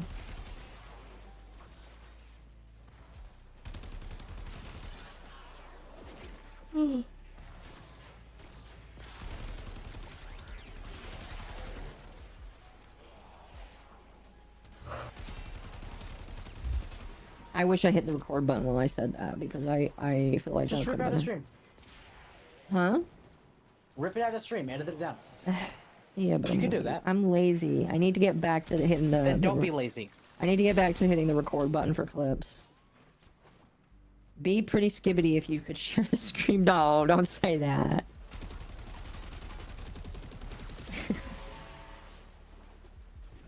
Wouldn't it just be better for you to hit the little tracker thing where it sets a marker on the part of the stream? Or you could do that, yeah. I forget what they call it. You have a stream deck, right? I do. Here's the thing. That's what I'm using. I just need to get back to being used to hitting the record button. Yeah, but you can also put the little Twitch track thing on that as well. Yeah. It's one of those things that I used to be really good at, and then I got out of use being good at it, so I need to get back to being used to it. I give free advice on like a certain VTuber. I know, right? I heard a rumor, and I'm not willing to believe it's true because it was just something said between a friend and this VTuber. But somebody alleged that this VTuber is going to start a corpo. They've talked about it in the past. Have they really? Yeah, I'm like 99% sure she's talked about it in the past before. Oh my god. If that happens... I have a triangle. If that happens, chat, I am gonna laugh endlessly. I'm just gonna sit here and nod and assume I know who you're talking about. You should know. It's Alara. Oh, I was gonna say it, but... Oh, well... No, I am, because I'm kind of at fuck that bitch territory. Oh, really? You're at the, full petty territory? Well, I told this to Rima the other day. Where I was just like, it's never gonna happen. She's never gonna be like a good person to me. I agree. She won't.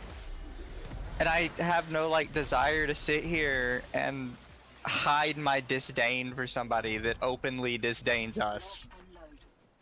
I agree. Chat, I'm gonna be honest with you, and Mizu can tell you how annoying I probably was about this. There was like a period where I was like, let's try to be nice and repair, because, and I did that not because I wanted to get something, but purely just because I felt like just wanting to do it, because I don't know. I can't really explain it other than just saying I wanted to try and like build a bridge. But at this point, better person. At this point, I don't care anymore. You know, I'm not gonna just like ruthlessly shit on the same person every single stream, because that's boring and annoying, and there's more fun stuff to do. But like, if it's appropriate, I just feel like laughing at Alara because she is a sped, and she's annoying, and more people are becoming aware of that, and I have no trouble being there and laughing. Chat, you guys have no idea how many times I had to tell LuminousCove, some people just aren't gonna be your friend. Nope, yeah, they're not. And I don't even necessarily want her to be my friend. I don't care. I just like, again, there was like genuinely, guys.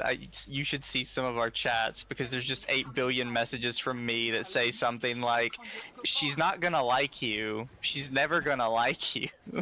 See, I don't see these chats, and I can already tell you there's probably one fuck Alara in every chat every day.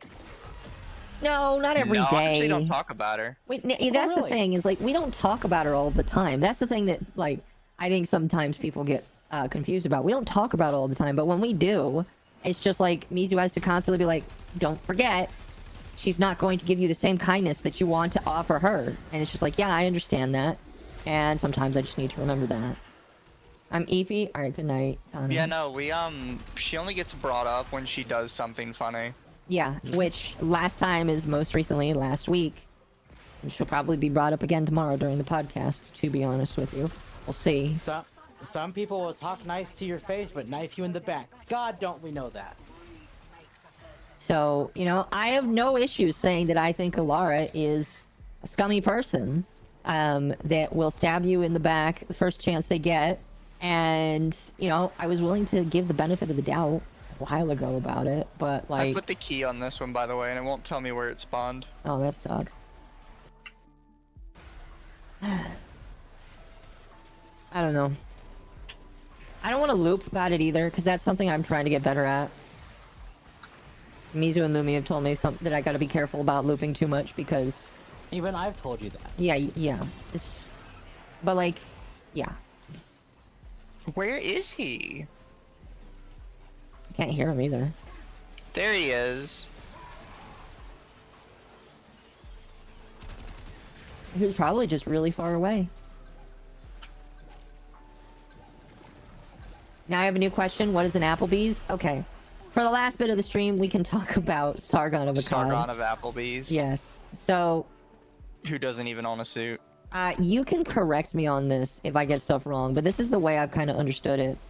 So Sargon was part of Gamergate. He was one of the people that kind of stepped in as one of the skeptics. And when Jim left is when everybody was kind of just like, okay, we're going to start fucking with Jim because, you know, he decided to leave us basically in the dust while we were doing this. It wasn't when Jim left, but it was sometime after that where Jim started pointing out to them that some of the shit they were doing was really cringe. Mm-hmm. And that they were... Jim goes on a stream with somebody, I'll be honest, I can't remember who, and he basically, like, despite the fact he says he doesn't care about anything, he's, to a degree, like, pours his heart out on this, where he's like, look, everybody just wants to grift off Gamergate now, they don't really give a shit, they don't really care if, you know, we actually accomplish, anything is actually accomplished, they don't really care about games all that much, to start with. They just want to make money off of this. And you go to all their streams and all you see is, here's my GoFundMe, here's my merch store, here's this. And at the time, YouTube wasn't heavily monetized. Like, it was not super common for a creator to have this much monetization. But the Gamergate people had it everywhere at a time where that was not common and not the usual. Yeah, because So it's like, you just see all these people that are clearly grifting off of it just to make the money. Uh-huh. And he kind of called out Sargon and all them about that because they had constantly been taking, like, advertisement deals from companies that were like owned by Google and stuff. People that they would claim are actively censoring them, they would then take advertisement deals from those companies to make money. And he's just like, I physically can't agree with that. Like, it just feels like pure hypocrisy, and I can't be like, yeah, that's okay. Right. No, I get that. And so basically the fallout from that is they decided to start calling him a child predator. From what I understand, they started to like, and I know that there were. You gotta use Sargon's words. We didn't say he was a child predator. We said he groomed children, and grooming children could mean anything because grooming isn't necessarily sexual. I see. I see the slyness there, but yeah, like so. Basically, he comes out and calls all these people out and said, "This is kind of stupid, and I don't really like what the movement has become." And Sargon decides to basically, and I don't know if this was the first stream he did, but Sargon is basically like, "Hey, let's talk about how bad Jim is and how deep his whole shit is." And I listened to the whole stream because it was like a 2.5 hour stream where Sargon is talking. He brings on people like Dev, Short Fat Otaku, and V, and a couple other people from Gamergate. And they just start, like, literally the entire time he tried, like, the argument that I see him use, and it breaks my mind, because even when I used to consider myself like anti-lolly, I would never even associate this, but like he makes the argument, it's just like, oh yeah, he's the oldest guy in the room, he's obviously a predator or a groomer, and he's grooming these people because he's the oldest one in the room. And I'm like, what kind of argument is that? That has to be a British argument from the pedo scare where they were just afraid that everybody was a predator, because it's such a bad argument to I don't know, man.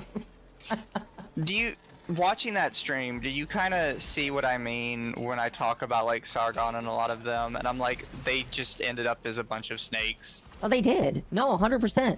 And I told you earlier that I might have found the dev footage. I didn't find the dev footage that I wanted, but I heard enough listening to Dev where I was like, oh yeah, I will never ever entertain Dev, Short Fat Otaku, in my space ever fucking again, because even though I didn't hear him say, oh yeah, I have gym stocks, I heard enough of what he said during that stream to make me say, this man is completely untrustworthy, completely not worth talking to, and I feel like he is just such a snake. I don't care how good he does at his written content. Like, if his written content is the only good thing about him, fine, you can enjoy that. But he is such a snake now. Yeah. Back then. Sorry, this isn't supposed to be an anti-dev thing. This is just supposed to be anti-skeptic community. But, like, Sargon, like, literally comes out, and he's just like, oh, I'm trying to be a politician here. I've got me suit. I'm gonna go to Parliament. I'm gonna chill with all of the politician guys. And I'm actually gonna do something with my life while you're stuck at home with your 9-year-old army.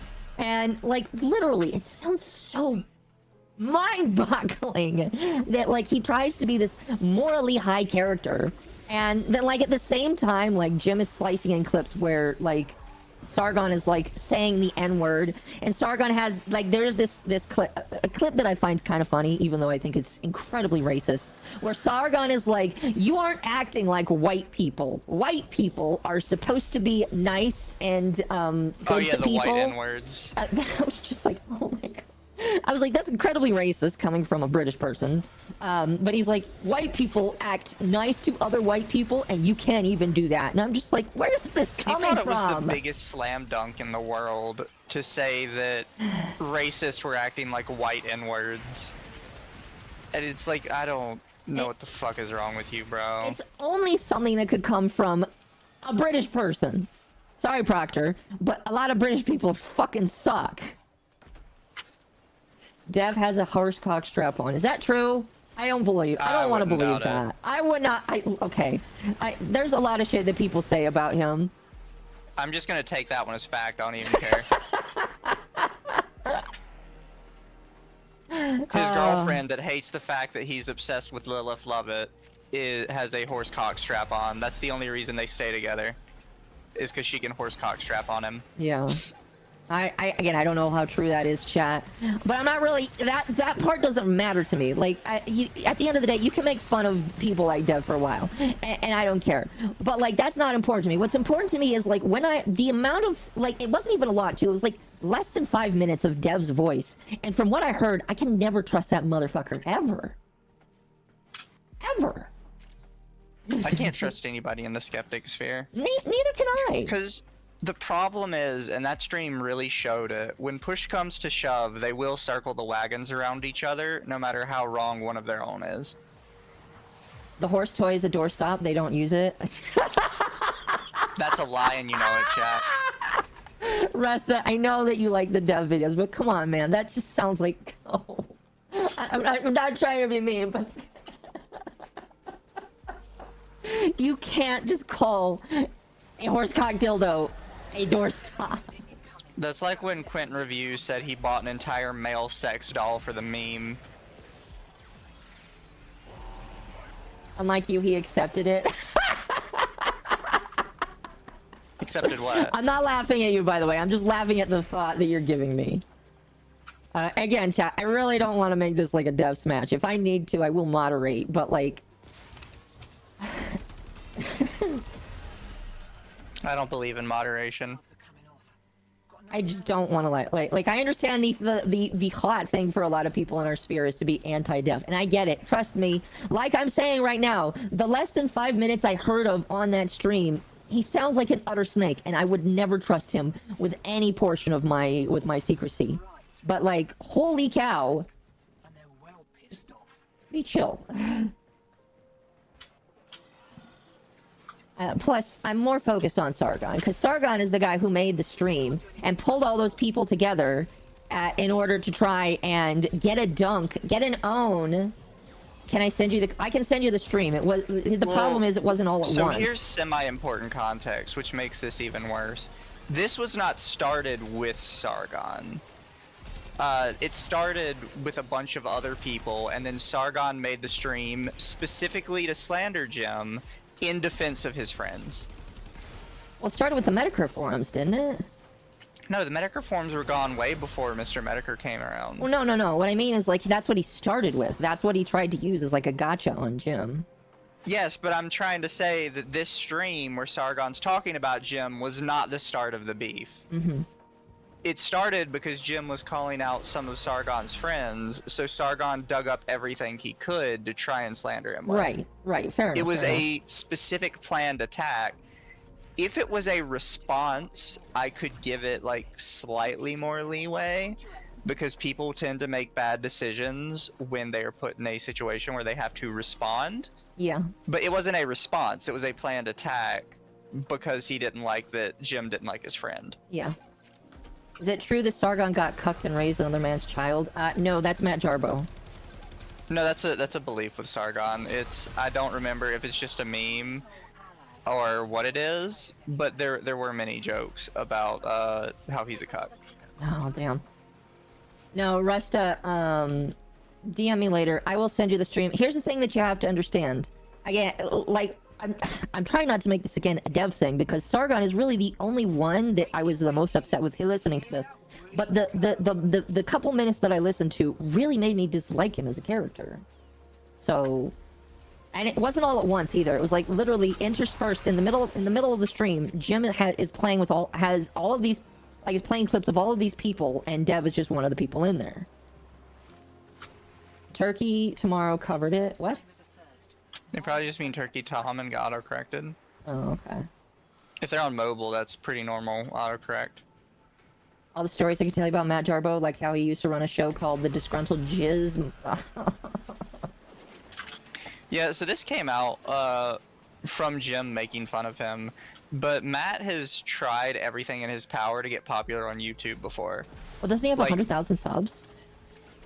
But well before that, he was trying whatever he could. He was throwing whatever he could at the wall. He was one of those people that had literally no passion in life, so he just tried to throw whatever he could at the wall and hoped people would pay him money to do it. I see. Wolfbane, thank you for the 5. Remember, chat, Dev has 2 of those, so one could be a doorstop and one could be used for other reasons. Also, after watching Diff for a while, he's delusional. Have you seen his his monster card game he made? Who? Matt Jarbo. I heard of it, but I have not seen it.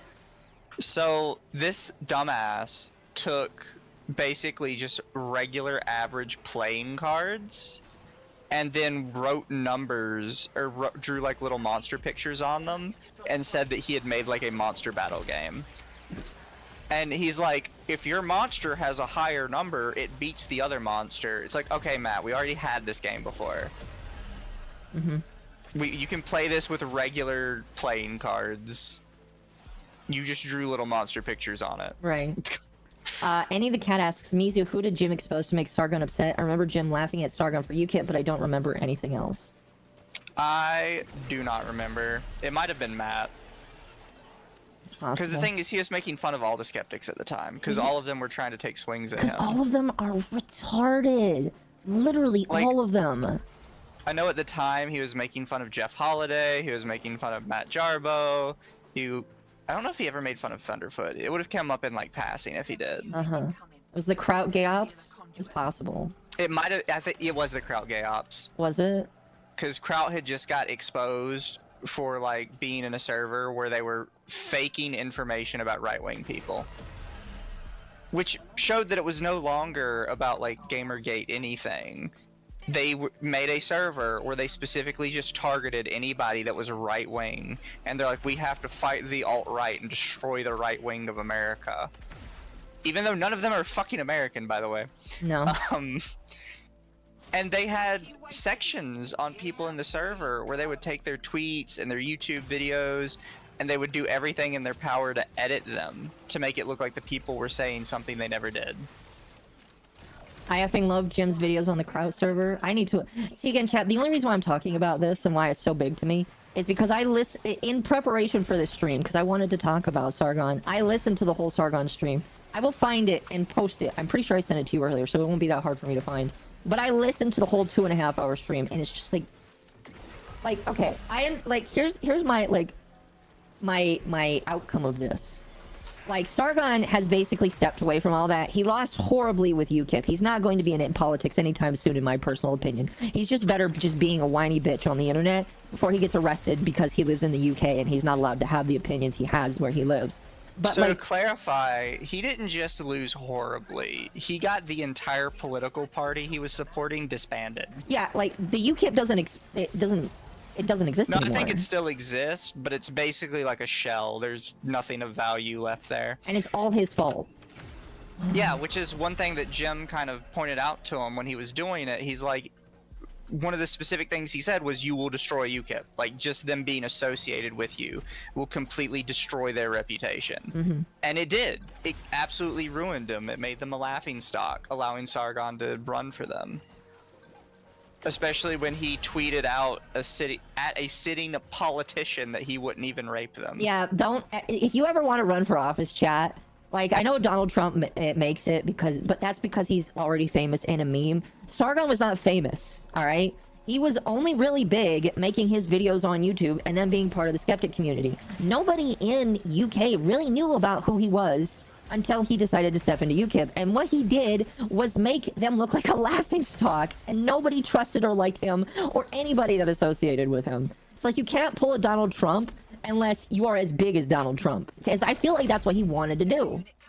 If you don't have your fucking name on a skyscraper in the middle of New York, you can't pull something like that. No, you cannot. And he didn't. It ruined him. Yeah, it's all sad because Sargon's recent string of videos have all been home runs. Sorry for me. Now you're like, again, if you like these people now, I'm not gonna I'm not gonna hate or tell you can't enjoy my content because you like these people now. Because I'll be honest with you, I'm pretty sure now some of them probably recognize that they were stupid morons that made horrible choices, and they will never live that down. And I'm sure that their atonement is them just being quiet and hoping that nobody remembers that, so that they can continue to try and just live with what they've got. I won't forget, but, you know, it's just me. But, like, I don't care if you enjoy their content. I'm not going to say that you can or can't. I am just laying down right now. That I will never interact with any of these individuals. All of these individuals are such snakes that it should be a red flag to anybody that wants to touch them, that if this is how they've acted then, what is stopping them from acting that way to you now? Because I do not believe you unlearn that specific behavior. You just hide it until it's convenient for you. I mean, am I wrong? No, you're not wrong. I definitely believe that if Sargon had a reason to do so, he would have another Applebee's stream.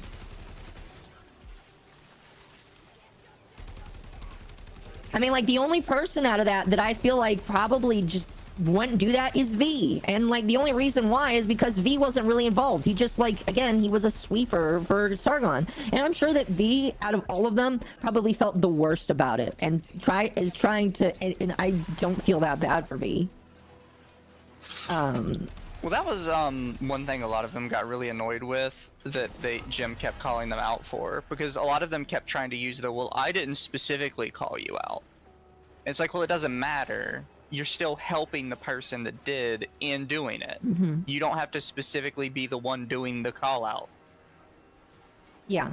And he really didn't like that they were all using like this weasel shit to get away with it and be like, oh, well, you know, it doesn't technically count when I did it. No, yeah. I mean, like, when I watched that Applebee's stream, like, they portrayed V as a weasel, and it's just like, man, that really hurts to see, because I don't think V is necessarily a bad person, but, like, he held water for them, and I do think that a lot of people were upset with that.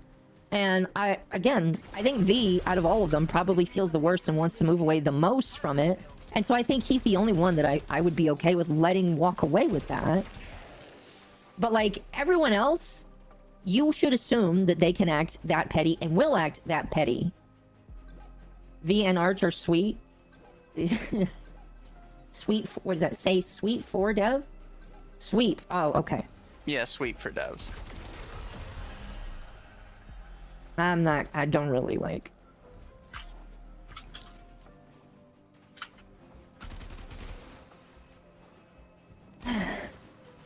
I think that there are things that I don't completely understand, and even if I do understand them, I'm just gonna... Is the Applebee stream with Tonkasaw? No, but I believe that there are clips from Failure in them. V, I've seen quite ready to call Dev on his BS. I do think that, well, that's the thing, is V has said if there's something for me to call out, I'll call it out. And I think that's fine. The problem is he never seems to see anything to call out, which is why so many people take issue with him. Yeah, and that's... Because it's a really easy way to kind of be a weasel. Be like, no, don't worry. If he does something wrong, I'll call him out. It's like, okay, well, what about this? Oh, well, that's not really wrong, is it? It's like, no, it is wrong. I think when it came to the curse stuff, like, he said, I listened to the stream where he talked about it. He's like, I didn't read the curse doc, and at that point I was like, okay, you probably should read it before you comment on this. He's like, oh, I put it in ChatGPT, and it's like, okay, that doesn't help you here. But he said, I think these two should just get in a room and not leave until they're willing to agree. And it's just like, okay, I understand kind of what you're saying, and to some degree, I think that should happen in some ways as well. But by the same token, I don't. I can 100% disagree with that on, like, just completely normal bounds. Assuming that both of them are correct enough to where neither of them are in the wrong. Like, making it onto a perfectly neutral playing field. Kirsch is still more in the right because all she said is, I don't want to deal with you. And he keeps re-injecting himself into that. I agree as well. You don't need anything other than, I don't want to deal with you, to make somebody go away. Once you've said, no, I don't want to do this anymore, that's it. Yeah, let me finish. Like, to a certain extent, I kind of agree that maybe there could be a truce. However, that has already happened, like, 2 or 3 times already. Like, the first time that Kirsha met him when he came into her server, that was basically the first time. After the Archcast, that was basically the second time. And then on Twitter, where he's like, leave me alone, I'll leave you alone, that was basically the third time. And every single time, it's not worked out. So yeah, I would like it if both of them just got into a server and worked out their differences, but I don't believe that's going to work out anything at this point, because Dev has already displayed, and he did display when he talked about it both to me, and he has said it in his server, that he is willing to continue moving on with it. And I believe that is because he has a compulsion, and again, as somebody with autism, I understand compulsions very well from other autistic people. I believe he has the compulsion to continue doing something just until he is bored or done with it.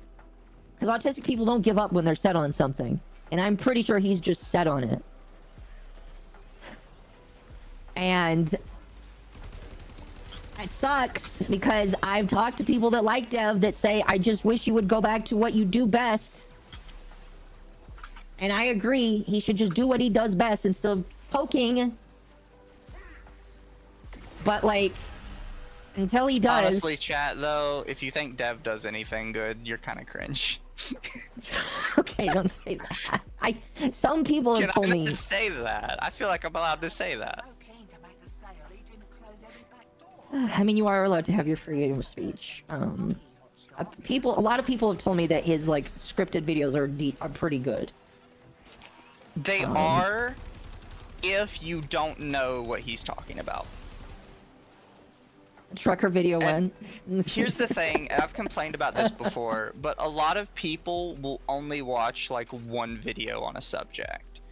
And they won't always get all like the facts about it. They're like, well, I watched the one video, so we're good.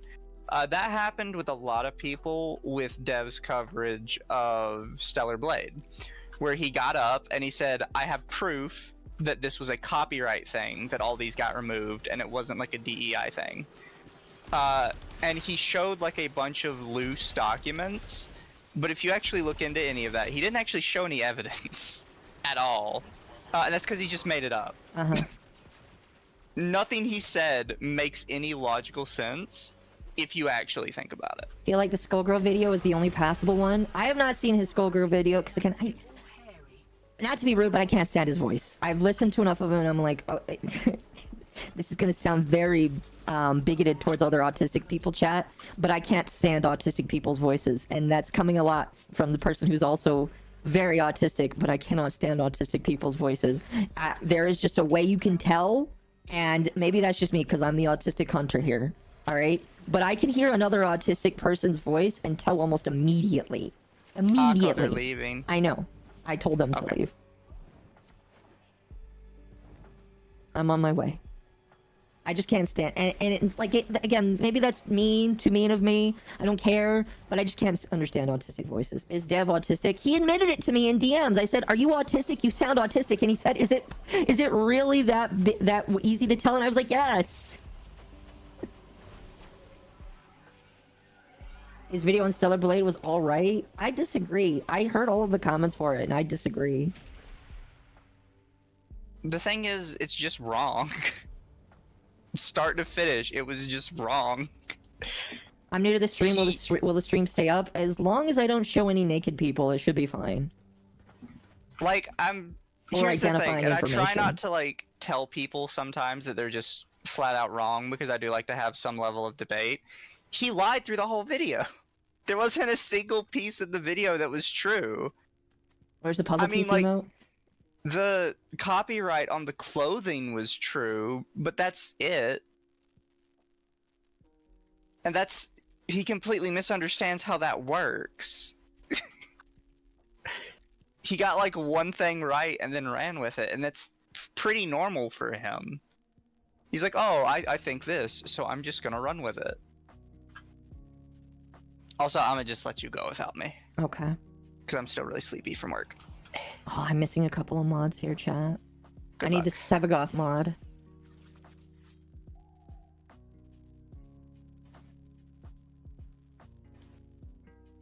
I'm currently at the Acolyte topic in the stream. Oh, you're very far behind. I'm sorry.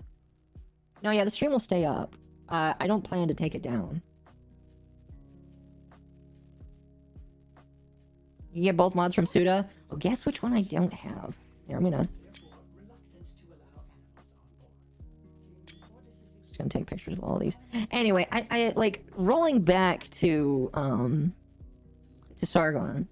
Like, I have a major issue with him, and seeing him now just in general. Like, again, if he's just like making his videos, great, cool, whatever. I think leave him alone.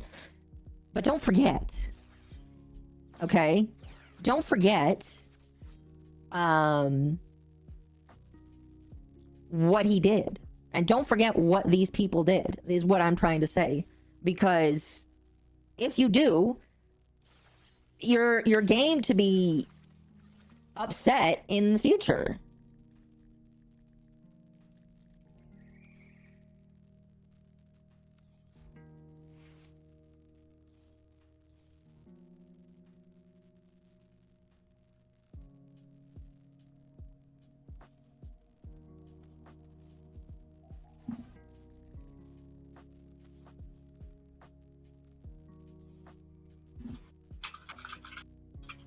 when people tell you who they listen to them, you know, admin, I'll get the mod for you. Ask me later. Dev thinks Republicans cheated in 2020 and the libs didn't. That's an entirely different conversation altogether. Here's what I will say about Dev. I have spoken to a lot of his fans because some of his fans have reached out to me. And I tell them not to out themselves in the chat because I don't want them to like get bullied by other people. By the way, if you bully people chat, if you bully other chatters in chat, I will mute you. But all of them have told me they just wish he would go back to making videos and stop going on a crusade against Republicans and against people like Kurisha. Because that's not what they're here for. And I agree, that's not what you're here for. And him continuing that crusade only hurts him.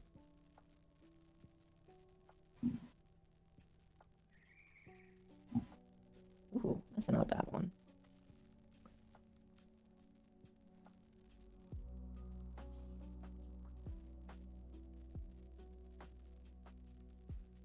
Dev's Canadian, that's explanation. True enough.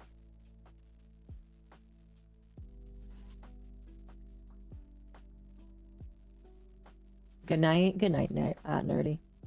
And I'm not trying to like start shit with people. The entire reason why I wanted to talk about Gamergate is specific. Goober Gobber, whatever the fuck. The only reason why I thought that I wanted to talk about it is because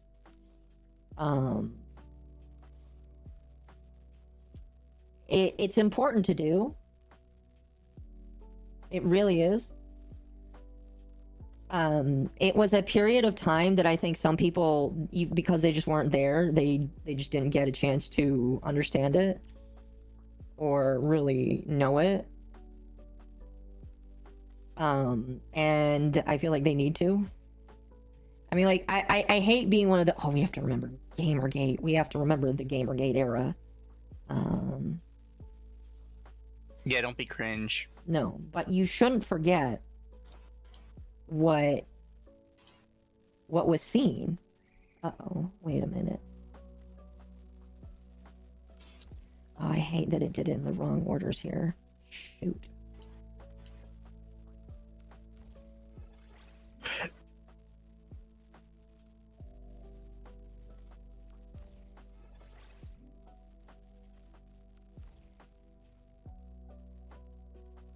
I'm missing Rolling Guard, Dark Propagation, and Brief Respite.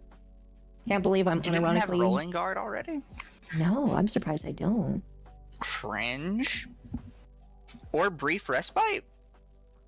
No. Doesn't everybody have Brief Respite? That drops like 8 billion times a minute. I guess I don't. That's the mod where you get energy, right? On ability cast, squad converts 150% of energy spent to shields when overguards are active. Yeah. Oh, yeah, that's why you can't do overguard shit. Brief Respite's like a requirement. Guy, thank you for the $4.99. Let me make sure I got the other super chats, but I'll read yours here. I want to say thanks. Between MommaOcco and Base Mizu, I have nothing but love and respect. I've fallen asleep to multiple of your VODs. Bless. Well, thank you. I appreciate that. I appreciate the support. Also Wolf for 5 earlier. Thank you for the money. Over time, I've grown to really dislike Sargon to the point where I barely watch his news channel anymore. Honestly, all skeptics have become Spurges. Spurgs? I assume that's Spurgs.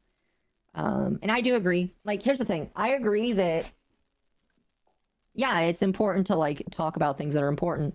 And, you know, I do think to a certain extent Sargon's doing his part by just telling the news and all that kind of shit. But, like, again, I'll never trust the man. I'll never really enjoy his content ever because of what he did. Like, if new people come in and they see that these people's content and they wanna listen or give them a chance, cool. Brief Respite is the Flower Sentinel. Flower Sentinel. And Rolling Guard is from the Abri vendor. Abri. Arbitrations? Oh, I need to do arbitrations then. I mean, that's not that big of a deal. I can get that another day. I'm all for people having opinions. We need to hear others' perspectives. I take issue with hypocrites like Sargon who say one thing while doing another, then hide behind the "you mad, bro." No, yeah. And again, he's also British. I'm joking, but by the same token, he is British and he has British mindset. He's not American. Doesn't have the mindset of an American. GG failed, but the resistance caused those pushing this to overreach in the long run. Suffer, British. You need to get the Twilight Apothec and summon the enemy that drops it. Oh, that's where you get it. Right. Right. That's Rolling Guard. You know what? What time is it? It's 10. Oh, fuck. I don't have enough time for this. Unfortunately. I'll get Rolling Guard another night, then. Tragic. That other Sevagoth mod, we'll work on it another night.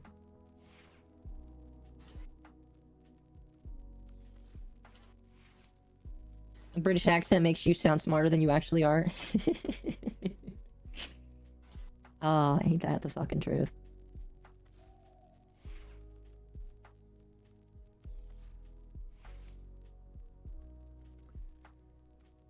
I am missing preparation and rolling guard. Oh, right. Wait, why? Oh, that's the shadow. That's right. The shadow has its own mods slot.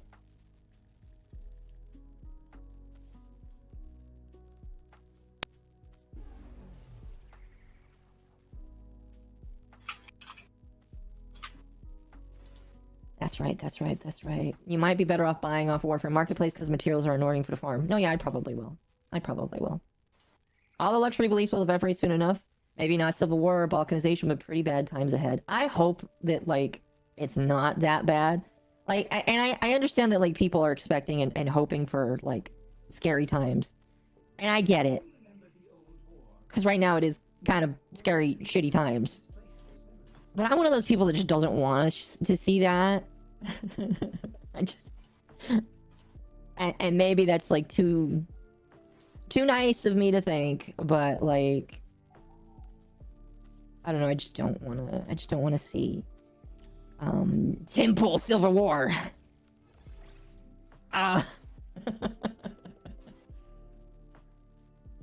It's just Civil War, guys.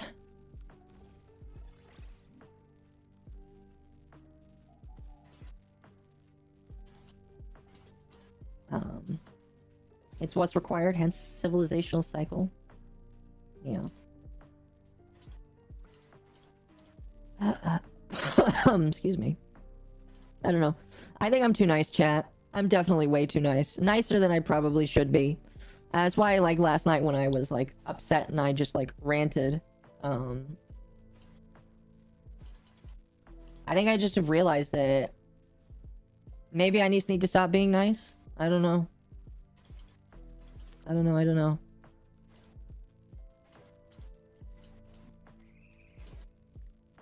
Be more evil.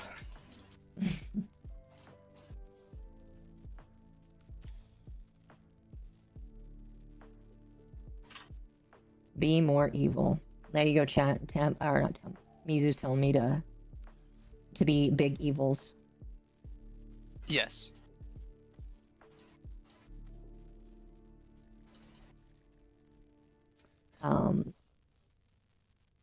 Wow, is that all of them? Yep, then we need this one. Need Tenokai.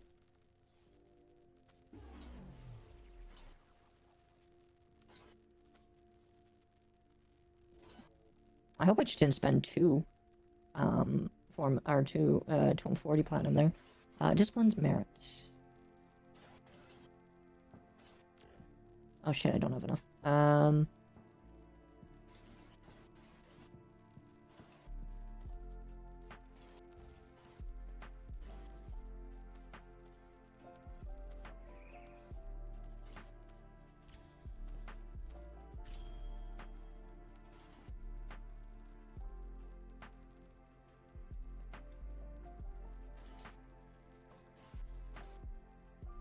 The British went from having laws specifically that they needed to practice bow shooting certain times a month to not being allowed to have tools on them. Yeah.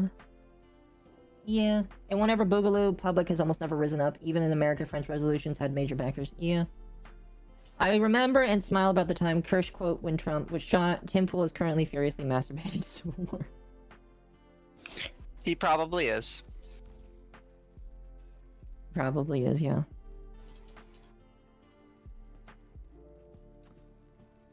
Anyway.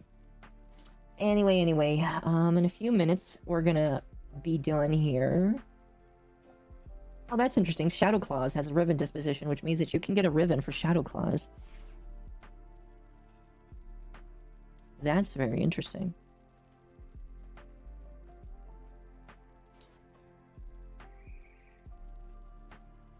The wages of the Empire will lead to internal decay and the collapse due to outside factor that would have been able to handle in his prime, aka cold period and crop shortage, foreign agitation. Yeah. I don't know. If you want my final opinion, I think everybody from Gamergate basically sucked.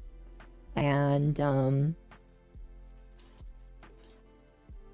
mostly everybody. I don't think everybody all entirely sucked, but I think most of them did. Especially the ones that were okay with doxing or calling somebody a predator that, they had no real evidence for. Jim was okay if 2 Gen X, yeah. Well, Jim was the oldest one in the room.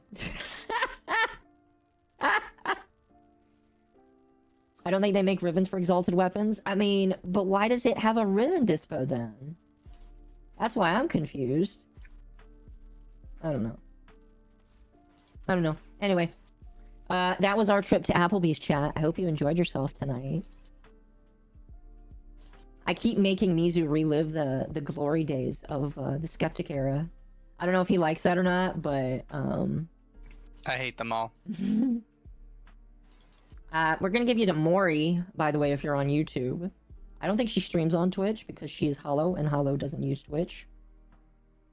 If you're on Twitch...